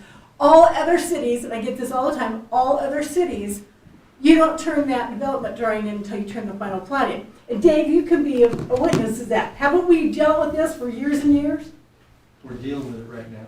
And so now we've said, okay, you don't have to submit the development drawings till you do your final plat. And this is what's got us in this problem. Right. So, yeah, no more. Okay, do we need to make a motion? Well, to what? To, That Jordan's in charge. you had no idea. Here's what I think needs to happen, Mayor. Here's what I think needs to I think happen. we need more discussion. I think that you and I and Jordan and Justin need to sit down and talk about what this looks like, and make sure that he's okay with what this is, and also We do not Justin's need to okay with overwhelm it. Jordan. Because Although I'm all in agreement with that. I bring this up just So for we're a discussion. tabling this until we have. That's until fine. further- after we have our meeting. Make a motion. It sounds like. I make a motion that we, Yeah. I make a motion that we table what is it? Z? 3 weeks? Yeah. Oh, sorry, 6B. 6A. 6A. 6A. Oh my gosh, how did I get that 6A. far? Back? 6A, until after we Able to discuss it. able to discuss it with Justin and Jordan. Do I have a second? All right, I'll moved and second. seconded, all in favor? Okay. And so you need to do this expeditiously, right? Yes. Yes. Okay, Yes, we're expediting. so we've already covered Center Street, right? Yeah, With we can skip this next part for Okay, the day. council reports. None. Wait. Okay, None, Sandy. None. Dave, nothing? Dave? They're gonna start construction hopefully this week on Friday. Okay, Jordan? Those are. I love it. Jeff, you've already talked. Leif, you got anything? It's okay, if you have something to say, Leif, come on. I'm good, thank you. Kim, Trying to save the damn. Adam, That's right. I have nothing. Meeting adjourned. You get a little, you get a little. That was the best council reports, Mayor. I think you just. Hey, let's put this, we had 5 minutes till 11 and I was leaving at 11, so. Hey, I've driven further than all of you have today, I'm still here. So. You've done what? I've been to Thompson Creek Mines and back today. I drove from work to here. Thomas I haven't Creek been home Mines? since this morning Dave. at 7. Where's Thomas Creek Mines? Past Clayton, past Chalice. Oh, you were vacationing today, huh? Did you stop at the hot springs? You want to see how vacation looks on your shoe? What parcel is what? So like, I don't know how many parcels there is at RP. I don't know if it's one big parcel or not. You know, so right now, is there a parcel number? Like if I went on to the Bingham County GIS mapping, is your whole great big thing just got one parcel number?